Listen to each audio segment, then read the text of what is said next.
Hi, I think we are live. Good morning to everyone in this world. I hope you are doing fine. How is your papa? How is your mama? How is your sister? And how is your brother? This is my morning song. Sing it all day long. For everybody who has already tuned out because of my singing voice, goodbye. No late OP, exactly correct. Raghav Bhargav is correct. It's late Topi. And today I'm not late. Okay. I had a whole conversation with my wife about respecting people's time. So I'm not 11 minutes late like we usually are. My wife is doing a yoga course and it's teaching her all sorts of important things. So yeah. 8 o'clock, good morning, says Shreyansh Dhamdare. Good morning to you, my friend. Grim Fandango. Sorabh, please ask Masand as to how did he get the idea of doing roundtable of actors and directors. Yeah, that's a good question. I'll ask him that. There's quite a few questions about film critics that we'll ask. Akshay Kalbag has already started commenting. So if you're tuning in right now, Rajeev Masand is going to be joining me shortly. We're going to be talking about the best and the worst films of the 90s. And Akshay Kalbag has said one of the underrated highs of the 90s was Ram Gopal Verma's filmography in that period. Shiva, Rangila, Dod, Con, and of course Satya.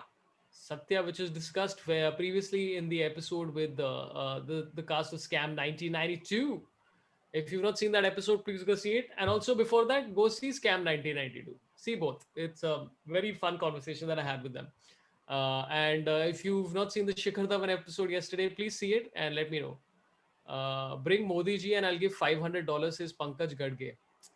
I don't think that's going to be enough. To be honest with you, it's not going to be enough.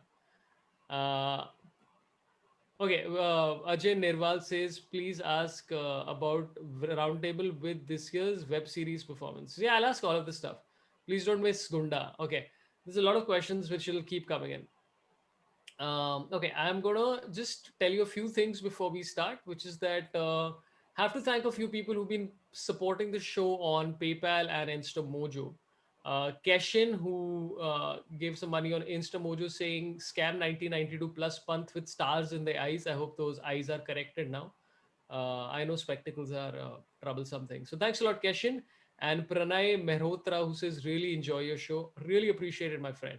And Vaishnavi, you already read out. So those are some people on InstaMojo and on PayPal. Oh, there's nobody new on PayPal. Harsha was the last one. Harsha, once again, thank you, my brother, for your $25. I appreciate it. You're a great man. And the new president, whoever it is, will bless you in dollars. Okay, so we're going to do this. Okay, I'm going to take as much super chat as I can. First of all, Rania Dadha, welcome to membership level one. Welcome, my friend. Welcome. I'll tell you who's coming up next over the next few days. As you guys know, after 1 year of coordinating, Baman Irani is finally coming, which is happening on 29th of November at 6 p.m. I'll put up the link shortly. On Tuesday, I have Vikrant Gupta, who's the cricket journalist from Aaj Tak, along with Angad, and we're going to be talking about the Australia series that's coming up. Also, since I'm obsessed with Scam 1992, I'm going to have the director, which is Hansal Mehta, on one of the forthcoming days, along with Samir Nair, who was, I think, the person who greenlit the show, and also my ex super boss at Star TV when he was the main boss and I was some lackey in Channel V. So oh wow, Chirag Shetty has already come up with a super chat. I'll read it as soon as Rajiv comes. Okay. So yeah, that's about it. There's a lot of stuff coming up. Also, just to tell you that please get on our Discord, dude. It's really getting very interesting. We have over 1,000 members now. I'm hoping by the end of this week we should have 3,000 more. If somebody can put the link for the Discord in the chat, that'll be great. The non-expiring link. Please come on that. We talk about anime. We talk about cricket, books. I think we are going to start a separate one for TV shows. Also, an open mic is going to happen next Sunday. So lots of stuff coming up out there. And yeah, and we also have a separate channel with snippets from this particular show. So go subscribe to that. I on the separate channel, I've also started doing every few days. I will do a stream either about chess or about some game or a watch along of whatever the hell I want. So yeah, somebody said I'm mute. I'm not mute. I'm unmute. So yeah. Cool, done, super. Let's bring him on, guys. One of India's premier film critics. Please give a round of applause to Mr. Rajeev Masand. Mr. Masand, how are you, sir? Hello, hello. Good to see you. Thank you. Thank you for having me. You've got the Thank you, book sir. background. I see you're showing your intellect to us. I try. The best frame I could manage, yeah. Yeah, no, that's nice. And you got a couple of books about Hollywood and Bollywood. Others lined up intentionally in that order? No, whatever size, yeah. It has to feel like a pyramid and all that. Yeah. No, they're all books that I have read or intending to read. Yeah. Yeah, lined up kind of, in order of size and shape and aesthetic kind of value. Yeah, the intending to read one is the problem for me, because even I have so many of those where I'm I like, know, one I know, day I I will know. do this. Yeah. Are you a Kindle guy or are you a physical book guy? I figured it out, where it's like certain non-fiction I like to read in book form because I Yeah. like to make notes in the columns. Now. And then if I'm reading like a giant book, like I'm reading this book called Book of Dust, which is about the Dark Materials trilogy Uh-huh. sequel or whatever. So that's like a 900-page book. Or like Sacred Games, you can't. It's just impossible to read a Sacred Games with like the Correct. physical Yeah. copy. And also if it's cheaper, that's the So key. you're not the guy who buys both. Like I'm the guy who will buy the Kindle one because I want to read it now, but I Right. also want the physical copy because that's what I actually want to read. So I usually have like two copies, and it's the stupidest thing in the world. And Wow. I'm Sindhi, so it doesn't make any sense. But I do that sometimes. Unless I can order a book and it's coming tomorrow, that's Yeah. as long as I'm willing to wait. Otherwise, I want it on Kindle now, and I'll read like 2 pages, and then tomorrow I'll start reading the physical book. Oh, you have a That's problem. I mean, insane. Yeah, yeah, I hate to tell you this, but I think yeah, you have yeah, an issue with this double ordering of books. yeah. But I mean, as an author myself, I'm like, this is great. This is somebody giving us double royalty. This is Correct. like, instead of 12 rupees, I'm making 26 rupees off you. Correct. This is Correct. great. Yeah. So I got to ask you a lot of questions. And I think a few superchats have been pouring in. By the way, I have to say, a lot of people superchatted yesterday on Shikhar Dhawan's show. I will read out all your names at the end of this one. I'm sorry I couldn't get to it because Shikhar had like barely 45 minutes, which we still extended to about 60. So I couldn't read all your superchats, but I will try and read them. I'm going to ask you actually this, which is that I know it's probably a question that you've answered quite a few times. How does one become a film critic? That's a good question. It's a very different answer today from what it was when I became a film critic. I think at Yeah. that time, the online wasn't. It wasn't the big deal that it was. I mean, there was barely any. I mean, the internet had just about sort of started to happen and stuff. So you needed to be a professional critic, and you needed to get a gig where someone would publish you professionally. And Right. and for me, luckily, that happened to be the Indian Express because I'd been reporting on films for many years. But I think that today, you can start your blog, and you should start your blog because that's where you'll probably get discovered. It's highly unlikely that you can walk into a media organization and say, I'm going to be a great film critic. Give me a review column today. I mean, that may not happen. And I think that online you can just get discovered. In fact, I feel like some of the best voices in criticism today in India are the ones that have actually come out of online. The traditional guys, like me, I mean, we've been doing it all along, trying to adapt and stuff. But I think they've been discovered. You break out online, you break out on blogs and stuff. I mean, and then someone will notice and pick you up, and you're in the professional sort of, you land a professional gig from that. So I think the love for films. I mean, you have to love films. You have to love all kind of films, and just be articulate when you're able to talk about it and have your own style. It just feels like there's just so many voices today that you have to have a different voice. One more of the similar sounding voice isn't going to crack it because there's just too many. It's about what you're bringing. Yeah, I mean, so many people who like Sucharita, for example. Sucharita is probably the Yeah. first name that comes to mind. But it's so interesting. Like ages back, after I'd done my college, and I was just going through the streets trying to figure out literally what I want to do with my life. A friend of mine and me, we loved watching films together, and we discovered this course which Mumbai University was offering called the Film Appreciation course. Right. And it was such a great course just for Uh-huh. somebody who's never critique films or whatever, because all we did was we just show up at Nehru Yeah. Planetarium. And Underneath there watch was one, films. Yeah. yeah, and There's a just watch screening room. films. And then they took us to the first edition of Mami to watch whatever films we wanted. And I was like, this is the best. And then they Correct. discontinued the course. I'm like, dude, I would have done the course again. This is super fun. So, but how did you land the job at Indian Express as the film? Was it that you were working on some other beat and then they transitioned to this? I'd actually worked at the Times. I'd worked at the Times building for about 5-6 years before that, and I got the Express gig. And one of the things with it was that, I mean, to sweeten the deal, they said, apart from being like covering films and reporting on entertainment, we'll also let you be the film critic. And I was like, I'm taking that job because that wasn't going to happen at the Times of India. I mean, there was Khalid Mohammed, there was there was someone else in Delhi. So the big guys guys were already there. I mean, this was something that came with it. I was like, I'm taking that. And I was kind of young, so I'm a little embarrassed when I look at some of the earlier reviews. You know, you can see that the person is really green. I mean, they don't know their stuff very well, but I'm really grateful that they allowed me to kind of learn, you know, on their time, and I feel like, you know, that's where I kind of, you know, got into it. And since then, I mean, on television, after that at Star News, and then at CNN News 18, where I was for about 15 years. So yeah. Oh, so it's so interesting. Now that I'm talking to you, I realize that I've actually been a critic for, like, a professional critic for a magazine called Record Magazine. Uh-huh. And the guy was very nice to me because I was horrible at reviewing.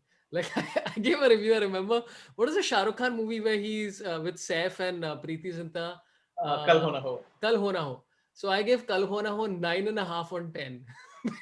So, It's a bit much. It wasn't a terrible film by any standards, but yeah, 9.5 out of 10 is like, you're it's really, very every excessive. producer must love you, yeah. Every producer must love Yeah. you. Like, I want him to review my film. Yeah, and I found a copy of it somewhere right now, and I read through it, and I was like overly emotionally overwrought with this film.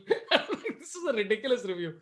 But I was doing a show called Sorabh Reviews Anything, where we used to review like films and TV and blah blah blah. And I did Uh-huh. this review of Thugs of Hindustan, and I didn't exactly You didn't shit give on the. that. You didn't give that 9.5 on 10. I Tell me gave no. that 10 on 9.5. I was like, this needs to turn, it turns around the whole rating system.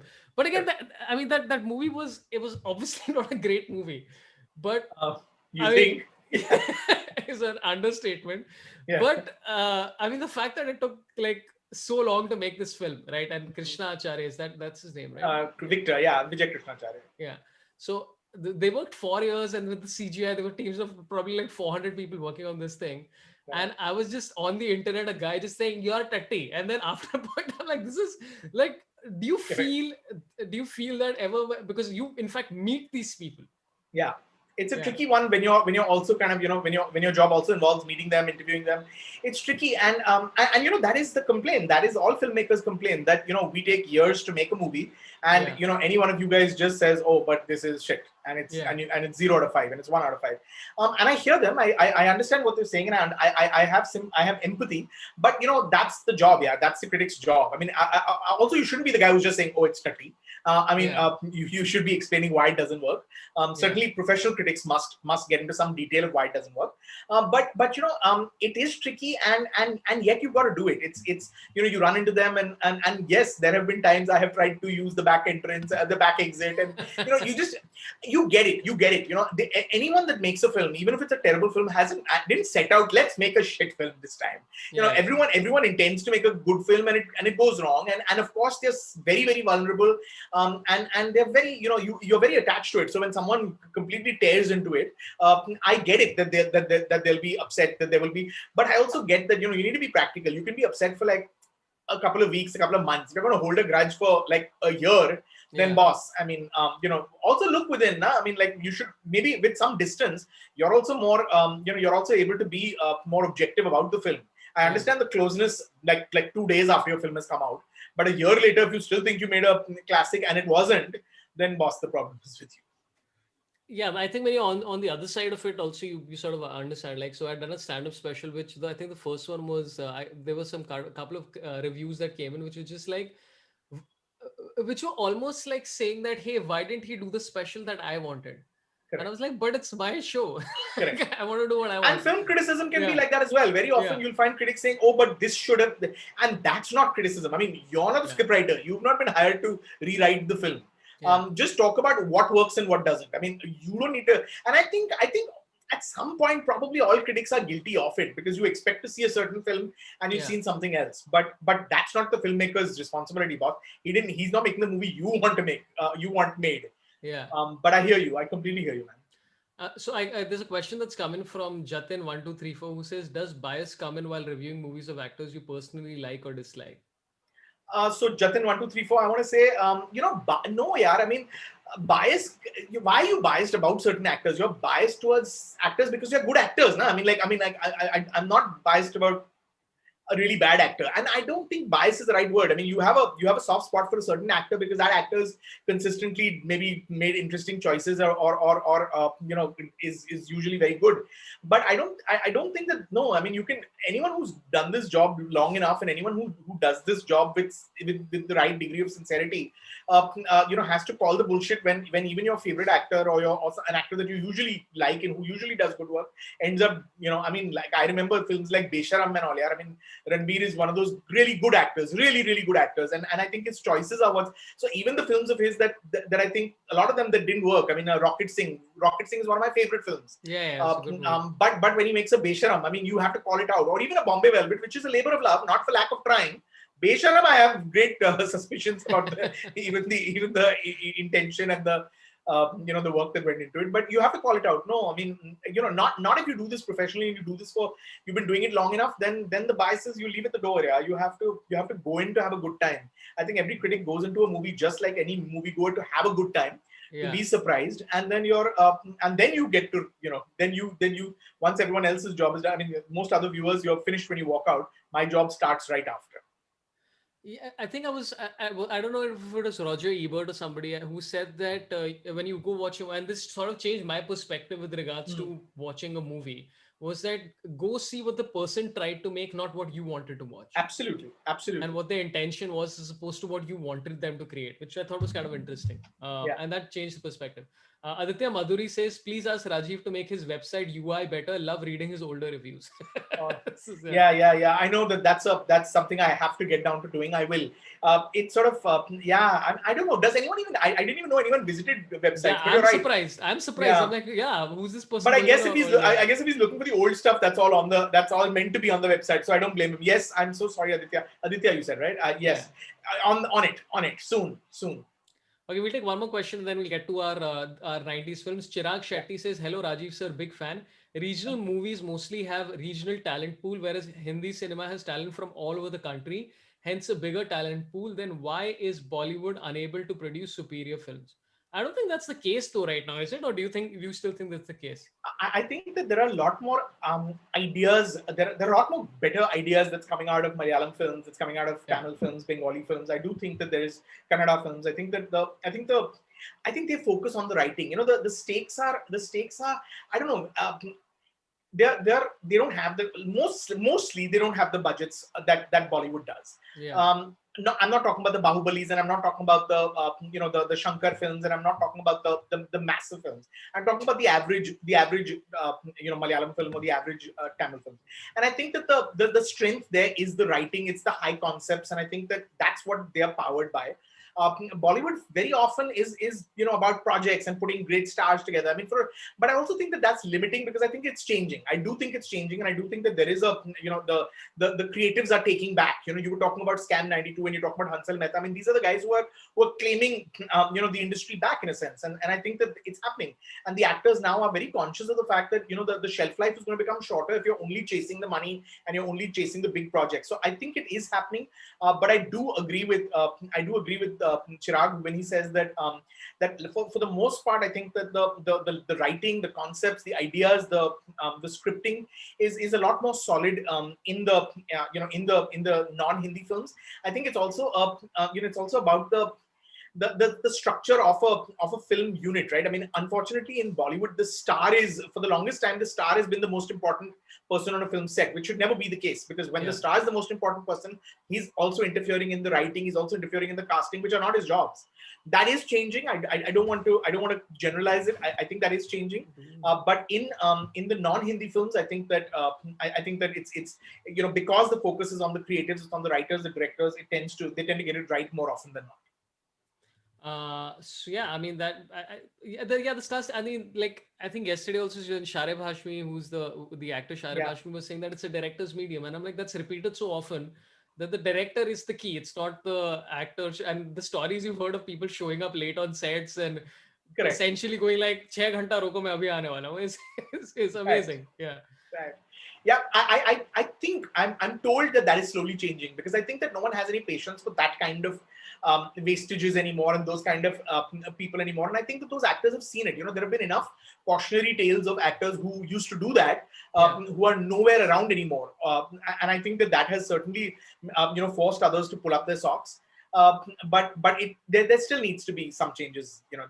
There needs to be a level of professionalism, a lot more professionalism than already exists.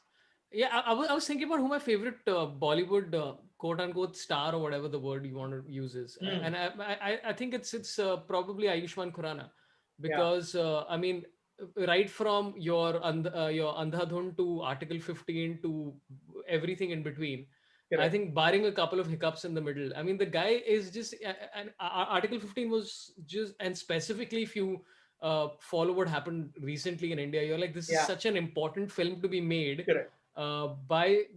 by one of the top, like say, six or eight big Bollywood guys, and it's made as authentically as they could have. So I'm Yeah. I'm a big fan of that guy. And you Yeah, know what's interesting about that one? That yeah, film could have been made 10 years ago, 15 years ago, yeah, but it would have been made in the art house space. It would have been made by an art house director. It would have yeah, had an Om Puri or a, or a, an art house actor playing that part. It wouldn't, I think the evidence that the landscape is changing is in the fact that that film was made in the mainstream by a mainstream filmmaker with a leading actor who's a popular star. And I think that is evidence that there is a shift that's taking place. There is a change. Actors are becoming conscious of the fact that they need to do the stories that talk about something, that talk about the world that we live in, that talks about the problems that we face as a country, as a yeah. society. And I think that is, and Ayushman is really at it's front and center of that. I mean, his choices are just amazing. They're just amazing. Do you agree? I think somebody told Kautuk this, a friend of mine who's a comedian, that quote unquote, again, what's the term? It's stars, something like. Do you still say stars? Is that still a thing? Yeah, we use that word a little loosely. I mean, Yeah, what is a star, right? I mean, the yeah, whole. I mean, I think star also is meant to sort of signify some level of inaccessibility, some mystique. I don't think there's a lot of mystique today. I mean, I think that with the pressures to be on social media and be doing lives and be doing available just to everybody, I don't think that there's a lot of mystique and mystery left. So I don't know who the last. I mean, which are the stars that are not on social media? I mean, you can count on your fingertips. I mean, yeah.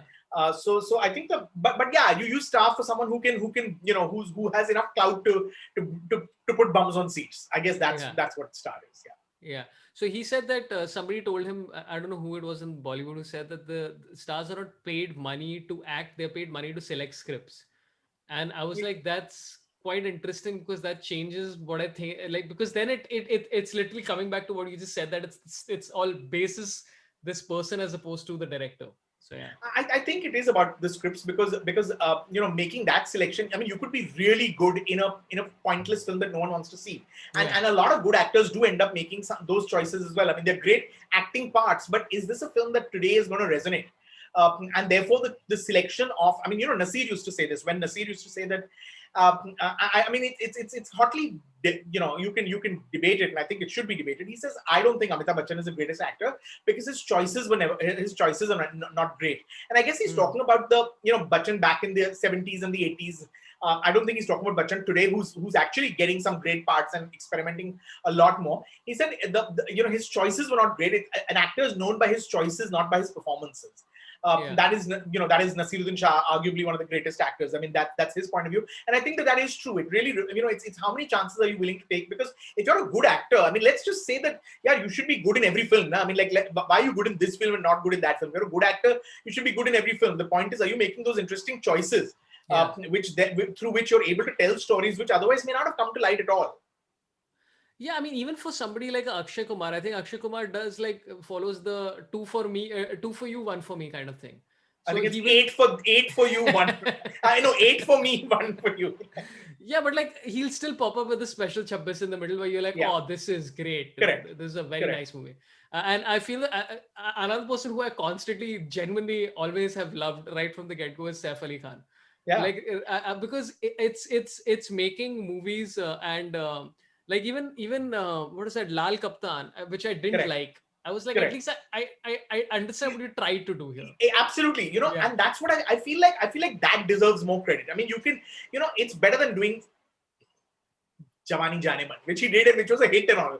So I feel bad to say that, but I was like, yeah, that he can do in his sleep, and he probably did do in his sleep. Yeah. You're right. I feel like a Lal Kaptan is at least you tried to do something, Yeah. and had that worked, it would have been incredible because it would have just allowed more of something completely off kilter to work.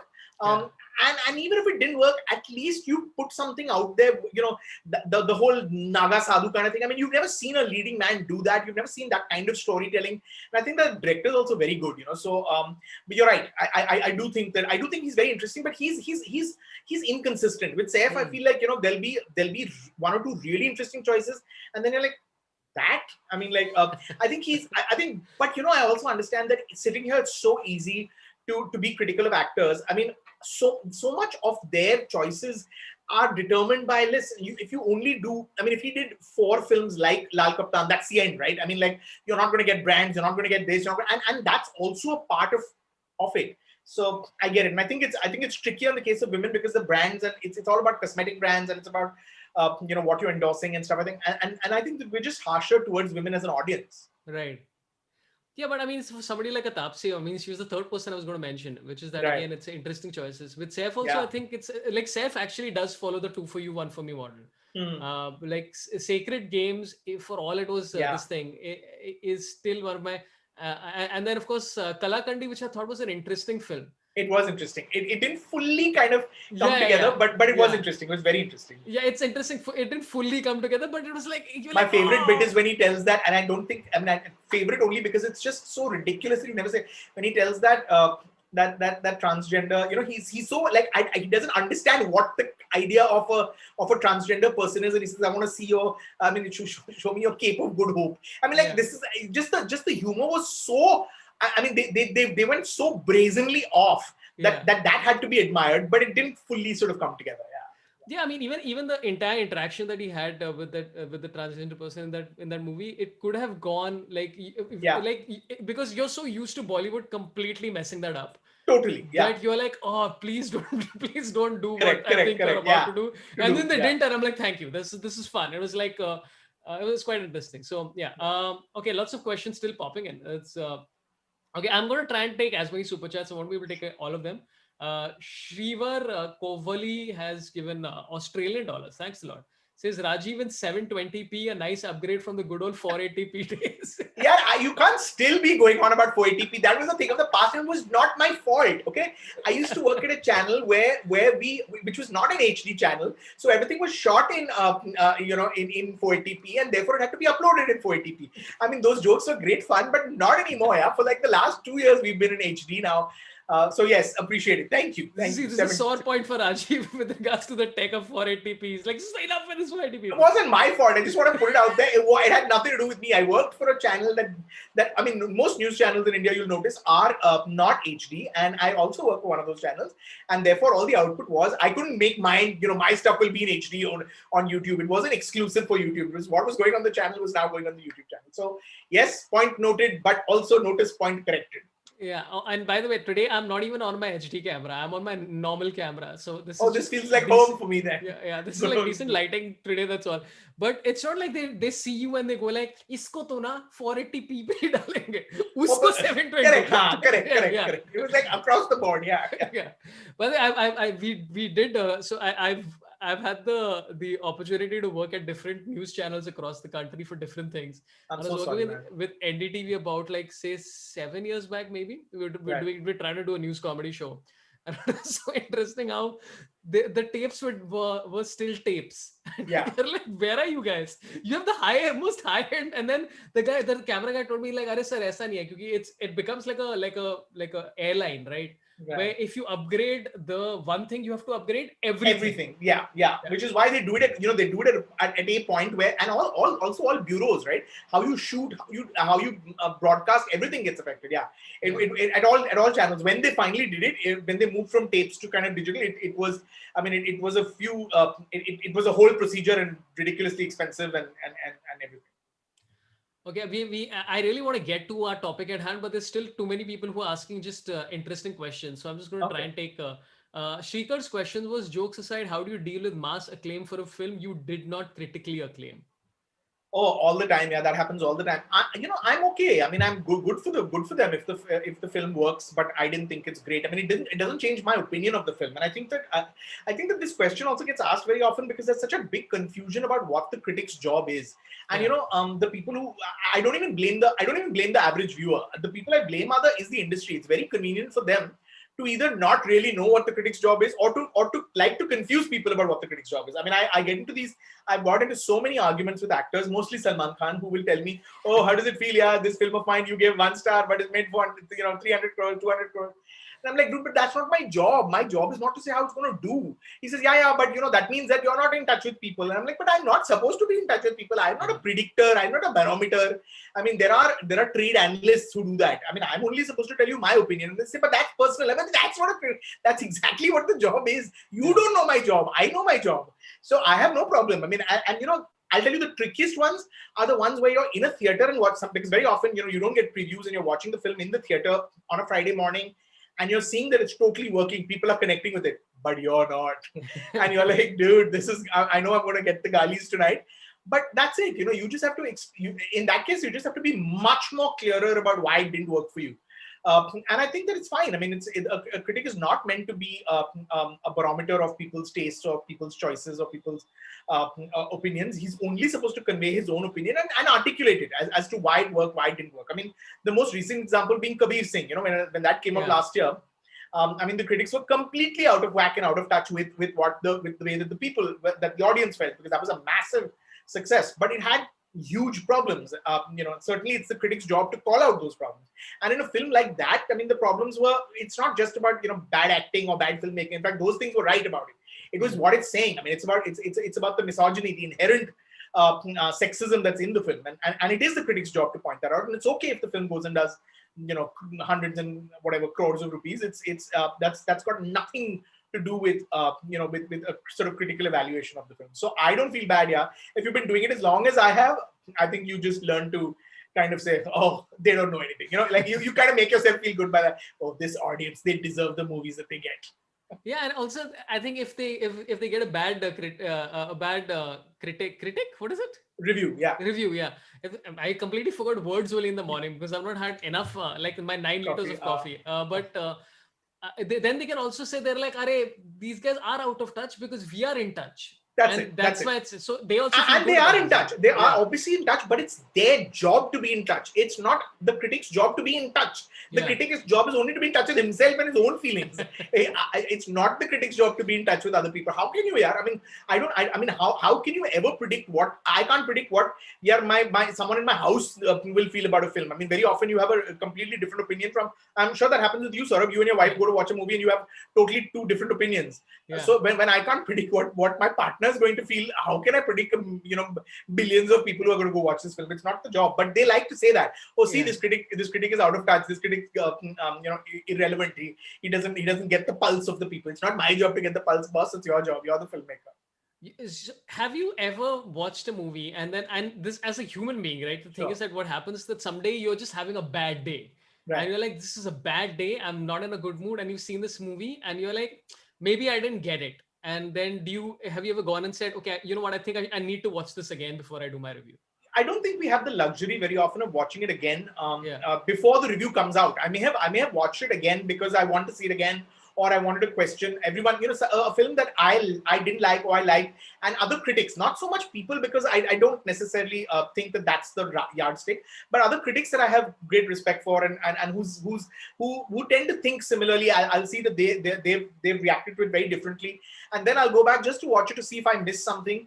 I don't think having a bad day kind of thing works, because I think that if you've been doing this job long enough, which many of us have, then I think you learn to do that. You learn to leave your own emotions at the door when you get into the cinema. I think that comes with practice. Maybe early on in your career when you're really just starting out, that happens.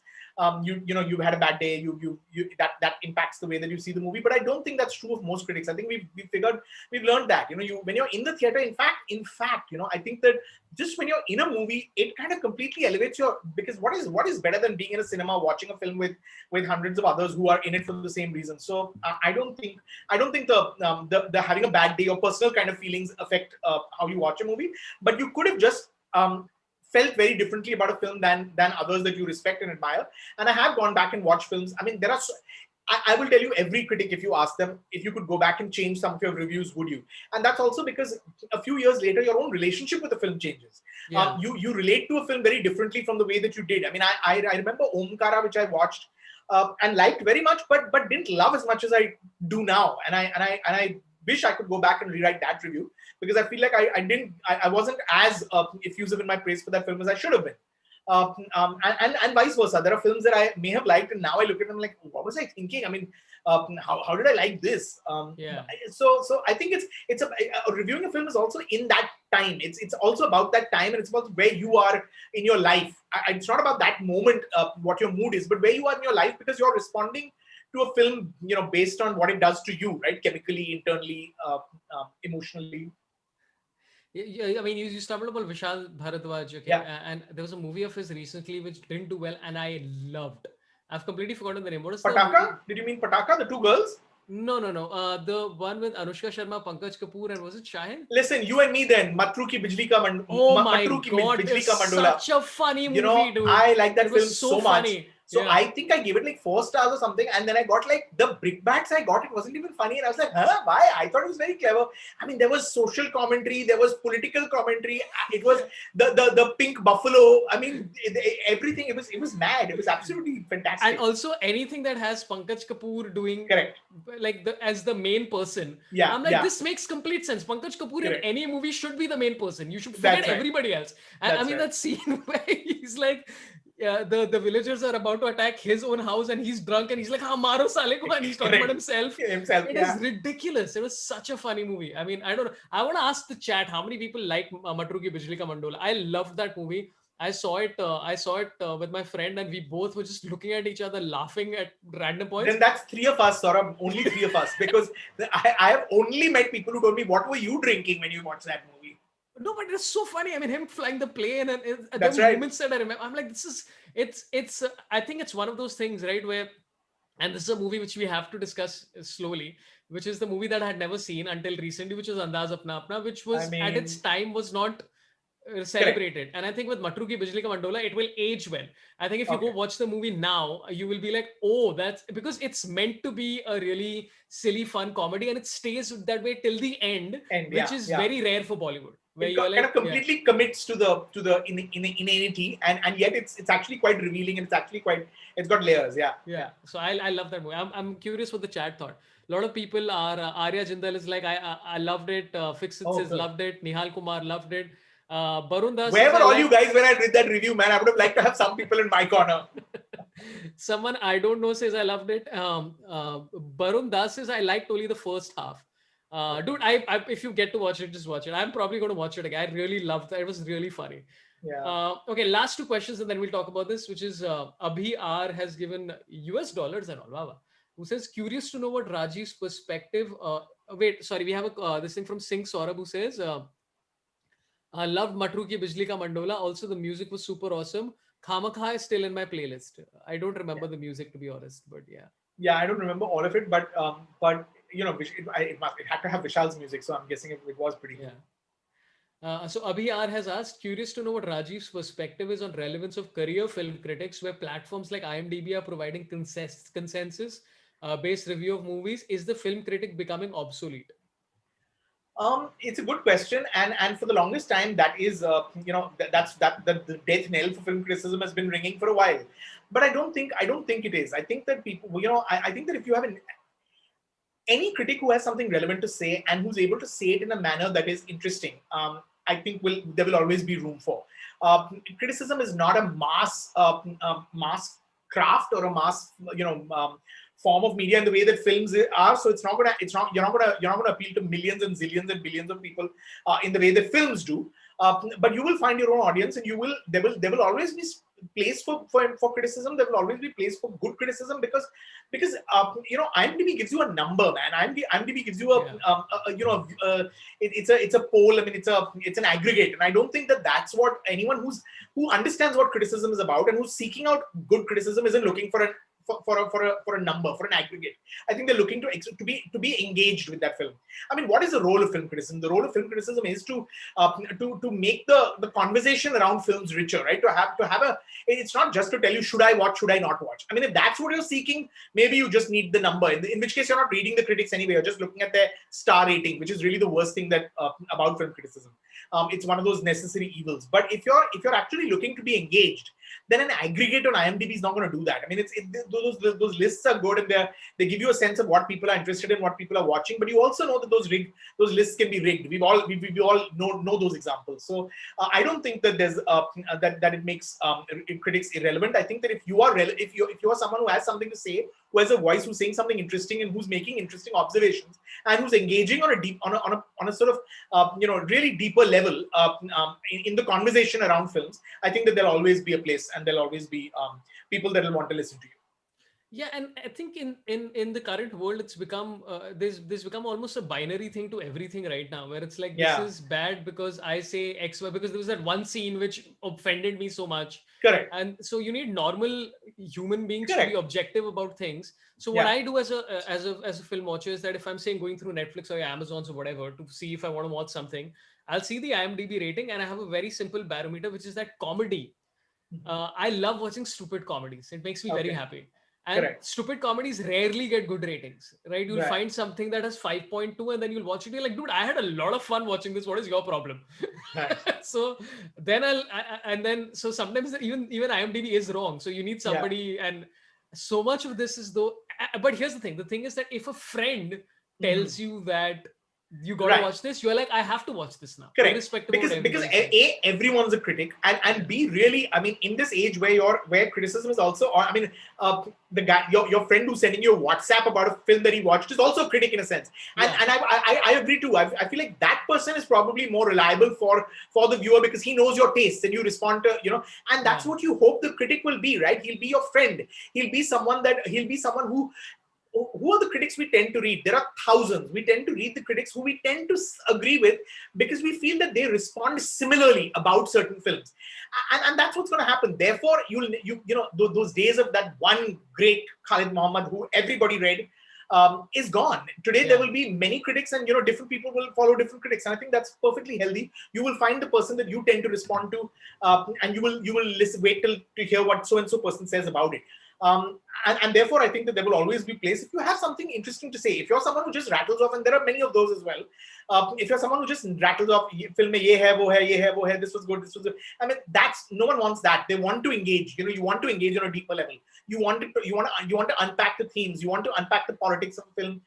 Even if you don't know, you want that. I mean, sometimes critics understand that language, but you do want to understand why you like certain things, and you want someone else to articulate it for you, and I think that is the critic's job.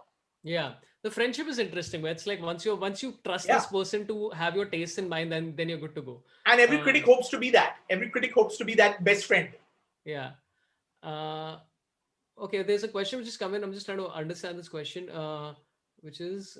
Aditya Madhuri, by the way, is back again saying the same thing he said earlier. Can you ask Rajeev to revamp his website? Aditya is really invested in this.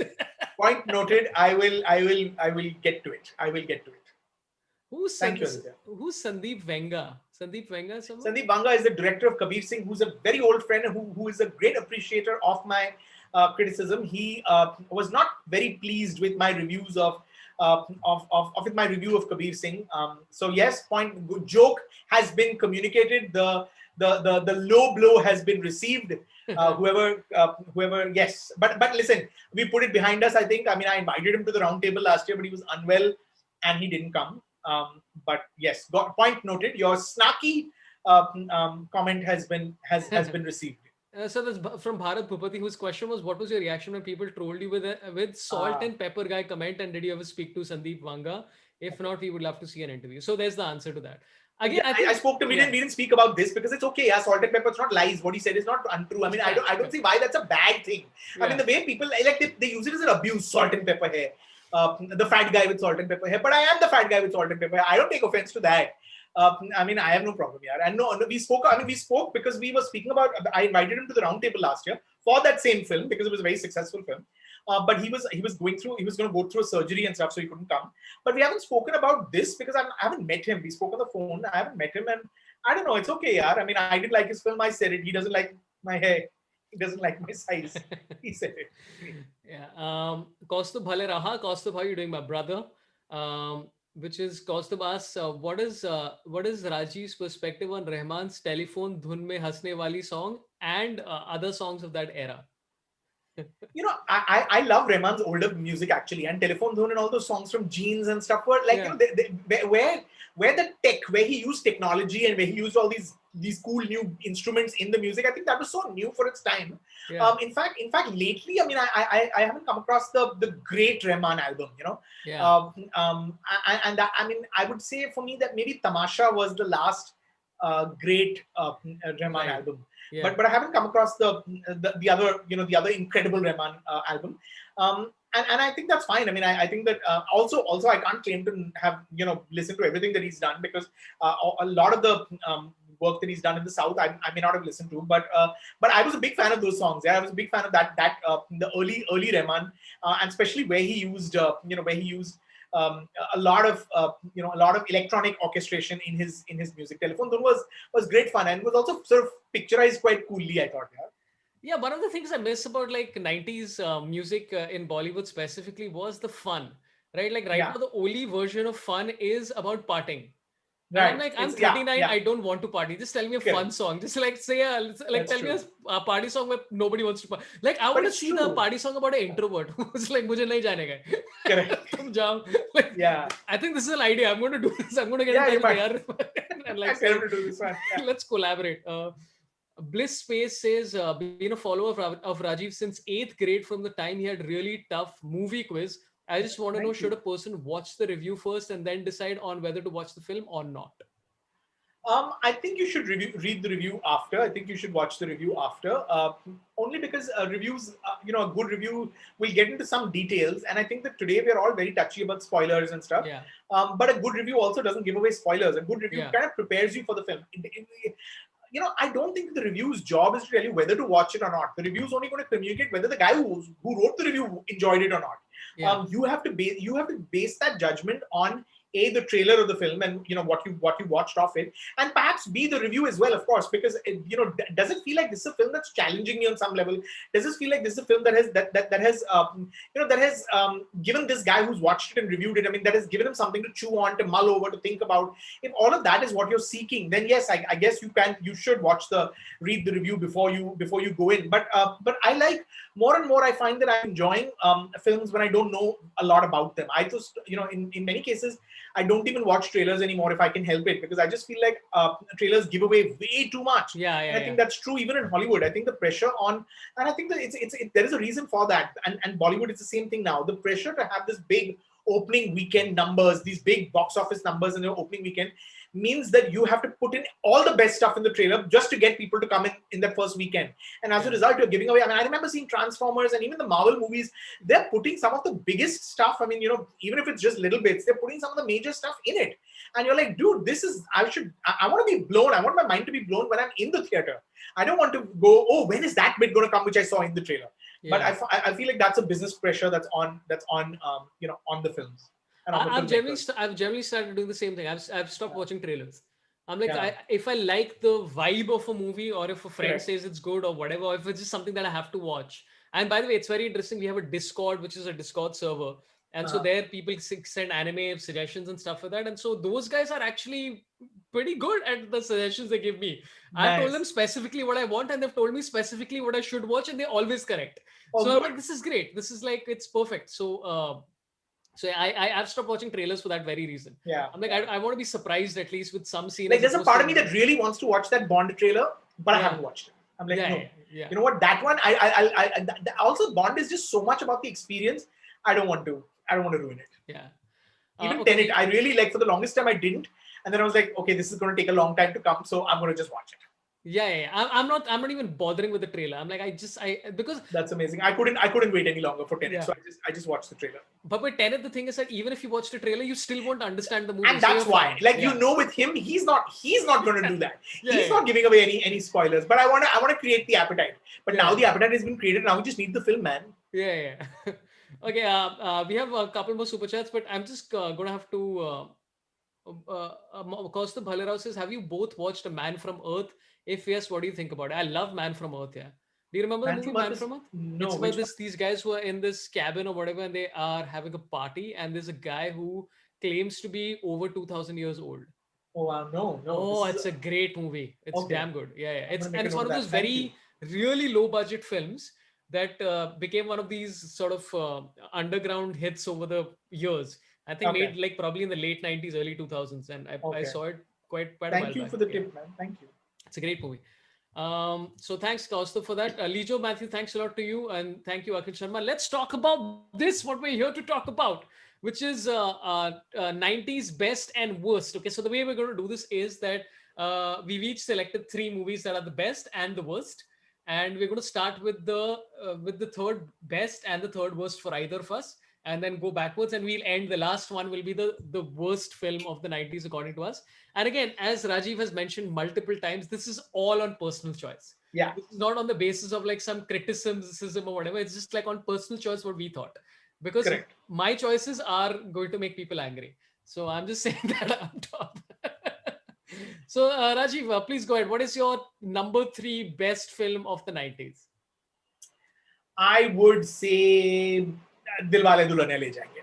I'm gonna say, I was I think it came at a time when, those films. I mean, Hum Aapke Hain Kaun, Dilwale. I mean, those came at a time when romance had kind of there was a way of doing romance which was a kind of dull way of doing romance, and I think a lot of young people had stopped connecting with a lot of young urban English speaking Indians had stopped connecting with Hindi movies, had certainly stopped connecting with romance in Hindi films, and I think that Dilwale kind of brought that back. There was, and Shah Rukh was just amazing. Yeah, he was just. I mean, I'm not a huge sucker for Shah Rukh films and Shah Rukh romances, but Dilwale was truly one of its kind. Also, that whole reverse rebellion. Up until then, rebellion was to run away. I mean, this is like, no, I won't run away. I will not run. I will not take her and run till you don't give me the blessing. I thought that was kind of coolly, quite. It combined the old-fashioned values in a sense with a very modern way of modern characterization, modern way of speaking, the dialogues, the music was incredible. Those two together were just, I mean, you could totally buy into that romance.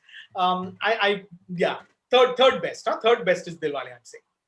So, I mean, Dilwale is, how many people like Dilwale? A lot of people, Bhargav Kashyap is like, Dilwale was crap. Well, I respect your opinion. I don't think Yeah. it was crap. I enjoyed it. I mean, you know what? I think it's time for me to tell Listen, you. it's hard. It's a decade we're talking about. Yeah, I mean, it's really hard. We're going to disagree on this. Yeah. I actually think it's also how do you pick three films in 10 years of films? I'm thinking of films which also did something to Bollywood, right? It changed. I mean, these are films that changed the course of cinema. Yeah. Dilwale changed the way that romantic films were made after that.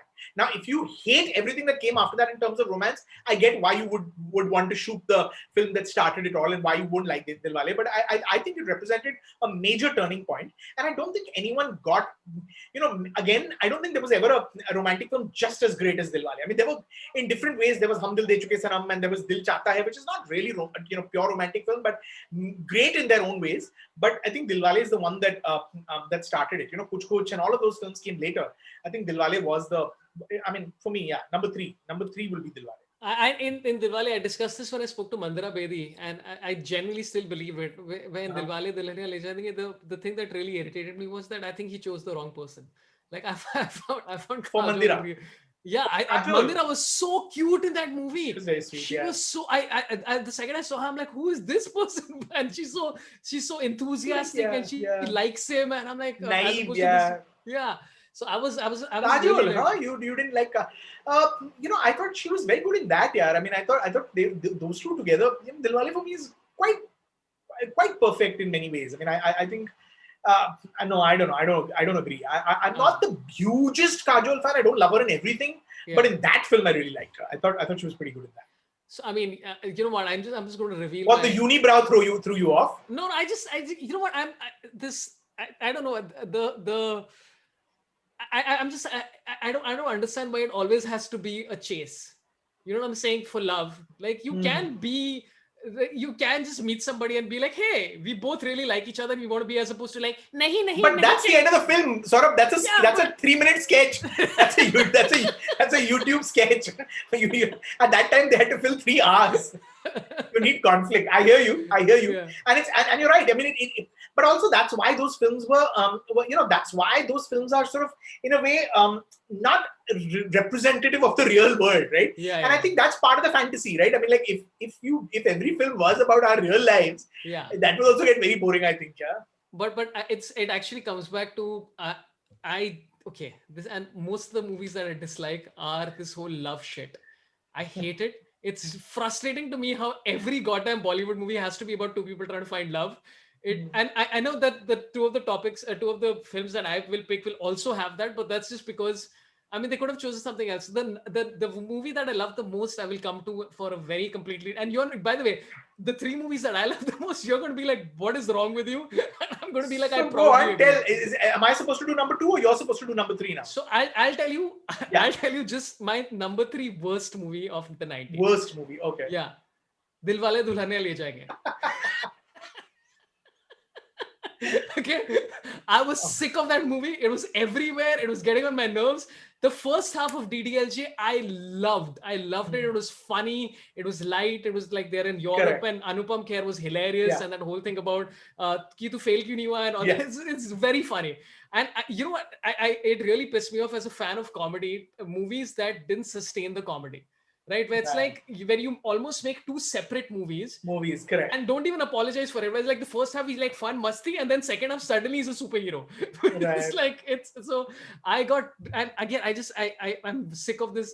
You have to. I think it's also important to understand that that was at a time when Yeah, Hindi films were meant to be, and I'm going to use the cliche. They were meant to be the Gujarati thali, where there's something. right. Yeah, You have to have the romance, you have to have the conflict, you have to have the comedy, you have to have the parental conflict, and having said that, it still, I think, did that. I mean, also the bad films were the thalis. I thought that this yeah. did it, but then I'm arguing with someone who's put it on his list of worst films. So I don't think I'm going to convert you anytime soon. But No, but also you can, by the way, because what he said, which I thought was interesting, was how, like, which I didn't realize, which was right. that he decides that, you know what, we are not going to run away, which is Yeah, interesting. the whole And reverse rebellion. I yeah, like that idea very much. Yeah. yeah, I like Because that. up until then it was all right. Kuch Kuch Hota. I mean, sorry, Kayamat Se Kayamat Tak, and all those films were that, right? I mean, like, Yeah, let's run away. I mean, we have to. All films were that. I mean, this was the reverse, which I thought was very interesting. And also you have to understand, Dilwale was that time where the NRI audience was certainly a market that they were tapping into, and NRIs are constantly, that they're much more connected into what they think of Indian culture than even we are. So it was something that made them very proud to be Indian, and it was about Indian values and what your parents have been teaching you, and you don't shame your parents by running away. I mean, it was very calculated also on many levels. But I thought and despite that, it spoke a language that young people just, until then there wasn't anything. The film that came before that, which was a huge blockbuster, and I'm a big fan, and it's not on my list of, a couple of years ago it may have been, was Hum Aapke Hain Kaun, which I'm guessing yeah. it's probably on your list of films that you hate or whatever. It was. Oh no, listen. So I loved Hum Aapke Hain Kaun. It was almost on my top three. It was and again, the thing is that it's all of these films, all of the things that you like, is all Right. based on complete coincidence and randomness. Correct. Right? Like Correct. the reason I loved Hum Aapke Hain Kaun was because I had three VHSs in my house growing up. One of them Uh-huh. was Maine Pyar Kiya. And Right. the second one is my number one film, and we'll come to that later. And the third one was Okay. just a collection of like old 60s songs. So Okay. I loved Maine Pyar Kiya because I'd seen it like 7,000 times. And then Hum Yeah. Aapke Hain Kaun, I was like, what is this movie? Hum Aapke Hain Kaun was the one where she falls down the stairs, right? Was it That's the right. one? Yes. Yeah, yeah. Yes. I saw it in the theater, and I think I was like 9 or 10 at the time. And I was like, what the fuck, dude? She's like killing her off. This is bullshit. Like, I got really disappointed and sad by the whole sequence. And so I loved Hum Aapke Hain Kaun, oddly enough. So I think it's also about what what something means to you at Right. that point of time. At So that point of time, of yeah, course. there's a Of very high course. chance. I'm curious, by the way, from chat, how many people like DDLJ and how many people did not like DDLJ? Let's take that. Yeah, but sorry, go ahead. You were talking about yeah. So the previous film was Hum Aapke Hain Kaun, and then it came to It became, yeah, DDLJ. yeah. I mean, there was a point in time. Listen, I'm embarrassed to reveal. I mean, they will not take me seriously after this. I'm embarrassed to reveal. I've seen Hum Aapke Kaun in the theater like many times, to the point where I used to bump into MF Hussain at Liberty. I swear, and I was there on the last day, the day that, for nostalgia's sake and all, when they finally pulled it out of cinemas, like I don't know how many years later. I was there, and MF Hussain Saab was there. So, like, I mean, like that, I was that much of a fan, and I still am. I love it, but you've given me this impossible job of just three. So then it doesn't make that cut. So there's a lot of people who are saying DDLJ OP. Sahil Vlog says DDLJ OP. Abhinav Anand says I love DDLJ. Smiling Assassin says hate DDLJ. Rishabh Agarwal says I don't. Someone I don't know says sorry Sorabh. I love DDLJ. And then there's Chirag Makwana who says I haven't seen DDLJ, which Living under, he's even worse than you. yeah, Like, no, as bad. You guys are living under a rock. No, but at least Andaz Apna Apna is not constantly airing, right? It's like you have But to. Andaz Apna Apna is like, I mean, okay, we'll get to that, right? We're going to get to that. Yeah, we're going to get to that. So, okay, you know what? Since I've already told you my third was, I'll tell you my third favorite. Yeah. And this is okay. I've told Rajeev this, and he's been disappointed in me since I told him this. But I had never seen Andaz Apna Apna in full. I had seen like snippets where I'd seen like 6 minutes here, 10 minutes there when it was airing or whatever. So I'm like, I got to see this movie. So I saw Andaz Apna Apna day before yesterday for the first time. I finished it yesterday, and I loved it. Thank you. A little late to the party, but what the hell? Yeah, but also it's about as you said, it's about trying to, like, I think because I'm older, I understand the context of it, right? Yeah. Where I'm like, if I watched it with the eyes of a 2020 person, I would be like, hey, maybe not that great. But you realize that as you said, the language, right? And I think the language of comedy in Bollywood changed a lot, not only in Bollywood because of Andaz Apna Apna, but also in MTV, Channel V, Star One, all those shows.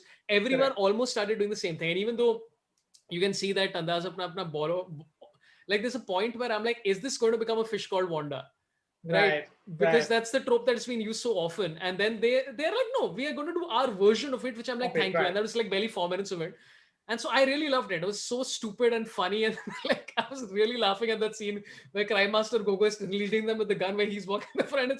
It's all of this shit. It's seminal for comedy. So Andaz Apna Apna 100%. Do you have a favorite scene? If you're not going to revisit it, then I want to spend a little time to. Do you have a favorite scene? Is it the one with Gogo? I think the I'm only asking you because I want to tell you mine. Yeah, please go ahead. Please tell me what it's the one where Amir and Ravina are in the restaurant, and he's about to tell her, and Salman is outside laughing, and she's like, why is he laughing? And he says, and he's figured out that he knows. I mean, that scene for me was just like it's just like he's found out that she's not Ravina, and she's actually Karishma, and and just that whole that scene for me was, I mean, just the fact that there's no, I mean, it's just purely on expressions. It's purely on, I mean, I love that scene. And Salman is so cute in the movie. Like, He's Salman actually was so good. He's goddamn so good cute in the 90s. Everything he did in the 90s, you're like, oh, le, kitna pyara bachcha hai tu. He's so cute, and he's like him playing that character of the guy, because like, he's way bigger than Amer even then. He playing the Fuddu. It's just hilarious. There was a couple of other scenes which I thought was really funny. I'm trying to remember from like the sequence of events. What let's ask the crowd. Even the Naam hai Teja Maa Kidhar Hai. Even that sequence was so Teja dumb. Main Hu Maa Kidhar Hai. Yeah, it's Main Hu mad. Maa Kidhar Hai, which is Nikhil Taneja's entire existence now. But that bit was funny, and it showed. And again, what I loved about Andaz Apna Apna was that it was funny throughout. The songs were funny, which is rare. Where you're like, okay, I've committed to make the songs funny. I'm like, funny great. as well. Yeah. And it ended when it was about to get serious. I'm like, great. Thank you so much, Rajkumar Santoshi. I really appreciate what you have done. So what are your favorite these things in Andaz Apna Apna? I'm curious to know from Bhargav Kashyap is Sorabh found Salman cute. Listen, I've always found Salman, like even Cake, okay? I've said this before. It was such a dumb movie, and I loved it because it was so stupid. It was so dumb. Yeah, I mean, I can't agree there, but whatever. I mean, that one I couldn't pay. Yeah. But yeah, so any stories you know about Andaz? I have a question, which is that sure. So Amir in the movie is the Uh-huh. alpha, right? Yeah. And Salman is the this thing. Is it because do you think that vibe usually happens when one star is quote unquote bigger than the other at that point of time? I think they were pretty much the two biggest guys at the time when that film Right. started. It came out many years later. It actually took many years to make and didn't work when it came out. It just got released. No, I don't think that's it. I think he wanted the Tom and Jerry. He wanted the one, the smart, the brain. I mean the foil to the other. And I think that was the whole idea. And I've Yeah. actually spoken to Raj Santoshi about it. Last year, Andaz Apna Apna completed 25 years. And I actually Yeah. did an interview with Rajkumar Santoshi. We did a really long 45-minute interview where he got into details and he gave me so much stuff, man.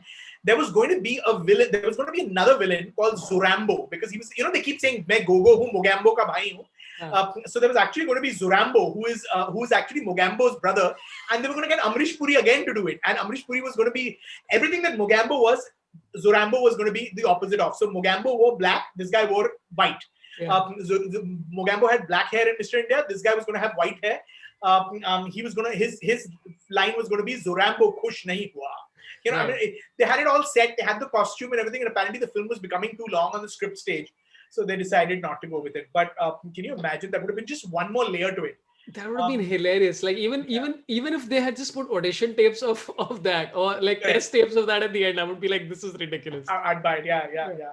And apparently the actors weren't talking. There were various stages at which they were not. The girls barely got along. The two girls, and the scene where they get tied around the pillar. So both Santoshi told me this and Karishma told me this, that they were after they were tied at lunch break. They were not released because the director said, "You guys get along first, and then we'll release you." and they're very sporting about it 25 years later. But that's really, I mean, just to think that they made that film like this, because that whole film is about the chemistry and it's about the rat-a-tat dialogue and it's about bouncing off of each other. And although they didn't say it, I'm suspecting there was some tension between the two guys as well. The Amir and Salman. I mean, they were the two heartthrobs at the same time. So and Amir has in the in the long ago in the past, he has said that he found Salman's way of working very erratic, where he would turn up late, and I mean all of these things Amir has said. So and he had at one point said, "I'll never work with him again." So I'm guessing it was a stressful shoot for them, and out of that to create this absolutely madly engaging movie, which has this sort of cult following. I mean, that is true. We use this word cult hit very loosely. Yeah? We use it for every other film, but Andaz Apna Apna is the cult hit because also it's a film that didn't perform when it came out. I mean, it was just dumped in the theaters at the peak of piracy.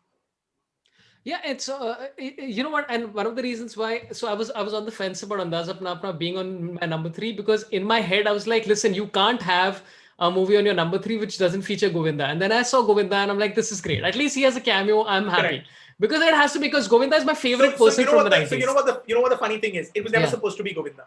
Oh wow! So it was supposed to be Sunny Deol, and if you remember the earlier scene where he says also, "Tum Sunny ke saath bahut." Amir is telling Juhi, in that dream sequence, he tells her, "Tum Sunny Deol ke saath bahut sari filmein kar rahi ho." I'm gonna, and the cameo was supposed to be Sunny, where Amir comes to the set. I mean, Amir, I'm saying, but Amar comes to the set and Juhi is with Sunny. But apparently, Sunny Deol got held up at his chartered accountant's office that day. And Rajkumar Santoshi back, and in those days you could do that. He was going to shoot the scene that day. He said, "Chalo, which other actor is shooting in Film City?" And they told him, "Govinda is shooting in Film City." So he walks across to the set to Govinda and tells him, "Buddy, would you come and do this 5-minute thing?" And Govinda said, "Yeah, but what costume?" And he said, "I don't have any costume for you." So what Govinda was wearing on this in that scene was what he had come in that day, and he just got Govinda to do that cameo in the moment. It was supposed to be Sunny Deol. That makes me like it even more. That's great. Yeah. Can you, this would never happen today. Okay, this cannot happen today. No actor is going to just make it's literally a walk-on. What we call the walk-on cameo. That's actually a walk-on. It's never supposed to be Govinda. Yeah, like even the Juhi Chawla, that entire dream sequence, even though right from the get-go that this is a dream sequence, you're like, this is so dumb, this is funny. But and again, the thing is that I am obsessed with comedy movies, right? Yeah. And so even with Govinda movies, I used to love them and I used to hate when they became serious. Like I used to get really angry. I'm like, why are you betraying us? Just do the comedy. And so one of the movies that is on my list, which will come soon, is one which remained a comedy throughout because it features my favorite entertainer in the 90s, which is Govinda. So you want to talk about your third worst film? this is a tough list because there's just, I mean, so I also will say I have such Sorry, selective. just to interrupt you, which is that Yeah. Devesh Srivastav says the character of Crime Master Gogo was initially offered to Tinu Anand, who even wrote the iconic dialogue "Aankhein nikal ke Gotiyan khelunga. gotiyan khelunga." Oh, that's interesting. Tinu Anand would have also been fantastic. You know who I loved Or in something apparently. I think he was directing or something. Rajeev Yeah. Masand Toshi told me. Yeah, yeah. You know who I really, while watching the movie, one of the other things I loved about Andaz Apna Apna was the cameos by legendary comedy people. Correct. Mahmood and Mahmood, yeah. Jagdeep and yeah. Yeah, it was. I was like, oh, this is almost like an ode to all of them who've almost contributed Devin so much Verma, to. yeah. Who was the guy, the gentleman who played the police guy? Do you remember the guy with the mustache? Does anybody? I'm blanking out. I know I can't remember. I'm trying to put the face. Who arrests them and the boys are in jail and stuff, right? Yeah, I always loved him. I don't know who he is. Does anybody in the chat know who that man I can't was? remember the face. I mean, I'm sure I remember the name if I remember the face, but maybe someone can help in chat. I'm sure. I'm sure somebody. Yeah, somebody in the chat. Please tell me who that man. Because he's so cute. He's like one of those like. He's always fun and he always has that ha kind of thing which he does. Wasn't it Talsania? Tiku Talsania? Was it Tiku Talsania? One second. I got to check. Yeah, Tiku Talsania. That's it. Oh, he's so good. Yeah, he's so good. So it was great to see all of them like making all these cameos and specifically like Jagdeep and Mahmood and Deven Verma and all these people who are legends to anybody, and of course Javed Khan, who's also done so much. So I think what I liked about Andaz Apna was it was almost like a hall of fame of Indian comedy. Yeah, and they got the including greats. Govinda, and I was like, this is great. So that's why I think that's one of the reasons why 26 years after it was released. Correct. I was going to say, yeah. Yeah, so please go ahead. Sorry, your number three was. Okay, this is tricky because I would say Prem Aggan. You remember? I mean, does anyone even remember Prem Aggan? That was the one that Feroz Khan launched his son. Lagi Aggan. Prem Aggan. We used to do this in college all day. This is all we used to do was like Lagi Aggan. Prem. We used to do it all the time. Yeah. It was so sad that how sad to introduce your son like that. No? I mean, how I don't know. It was really, and those dialogues, they were the wackiest. I mean, like it was waiting to be spoofed. I mean, it was made for it was made for destruction. Fardeen, I have to say, I eventually went on to become an interesting actor, and I'm holding back from saying good actor, but eventually he went on to become someone that at least the girls liked and stuff. But that film, I mean, you looked at that film and you thought no one's ever going to make it. Anyone in this film, it's a kiss of death. It was really quite horrible, and Feroz Khan was not a bad filmmaker. I mean, Feroz Khan had made a lot of great films by then. So and to think that the one that he makes to launch his son is just such a misfire. I remember those dialogues between the two of them. I think the first time he meets that girl, Meghna Kothari or something her name was. Yeah, Meghna Kothari. And he kisses her, and she says, "What was your first time that you loved a girl or something really weird?" And then it was the most bizarre. And then she says it in Hindi, and she says it in English. I can't even, that's my thing about bad movies. I blank them out, so it's a bit tricky. But I definitely remember being like sort of shell shocked at how awful Prem Aggan was. Yeah. I think when we were in college or whatever, I think we used to watch Prem Aggan, like if it was coming on one of those random channels in the night, you were sitting in Daman and having a drink or whatever. That's the movie where you were like, we have to watch this through and through, because it also had that song Exercise, right? Which is the legendary song. That's right. It's just like, I've completely forgotten how it goes, Exercise. I've forgotten how the song went, but that song was legitimately, because it was supposed to be like one of those 70s ka aerobic things of and being sensual, and it was just weird. Yeah. Yeah, that film was like, and then I mean, just when he thought that a father can't do anything worse to his son, then he made Janasheen with Selena and Fardeen, and you're like, man, like really you don't like your son very much. No, I'm just joking, because Feroz Khan was great. I mean, he was a great personality and all that, but I think the later films just went to whack. Yeah, and I mean, again, the thing is that and this is what I find so amusing. Okay, I have it open on my Wikipedia, which is that Filmfare Award for Best Male Debut. This is just like, it's just blatant how dumb this is. That makes no sense.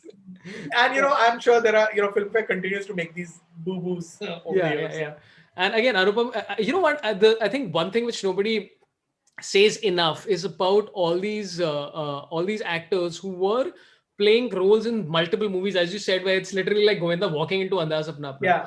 Like people like Anupam Kher, Shakti Kapoor, Gulshan Grover, and They all were of in these every guys. film, right? Anupam Yeah. Kher was in every single film. Yeah. Every movie. He was there in Premagan as well, according to Correct, this. I correct. completely don't remember what he did, but he was there. And people tend to assume that they were not good actors just because they were in so much stuff which is bad. And I'm like, dude, these guys are really good actors. Are And incredible. I mean, and a part of being a great actor is also getting through a film like a really terrible film.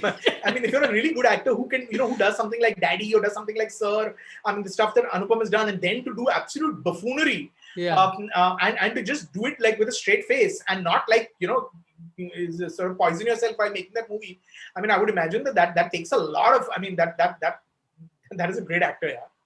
Yeah, Anupam Kher, I saw his Kuch Bhi Ho Sakta Hai, the play. Yeah. And oh The my single God, person dude, play, he's yeah, so good. Yeah, he's so Sorabh, yeah. good. And so again, I think we tend to even with somebody like a Shakti Kapoor, like the Crime Master Gogo character, and so many others that he's done. It's just that he was cast almost to constantly be this one particular person. That Correct. doesn't mean he was a bad actor. He was actually a very, very good actor. He was just like cast in these particular things that didn't really allow him to be who he wanted. Like Gulshan Grover, I think at least has sort of been able to, like, he did that one show which is about his life, which I thought could have been really funny, but it was fun. It was like nice. It was it was nice. The sort of meta kind of Sameer Malhotra was there in this. Feroz Khan, Anu Malik, music director.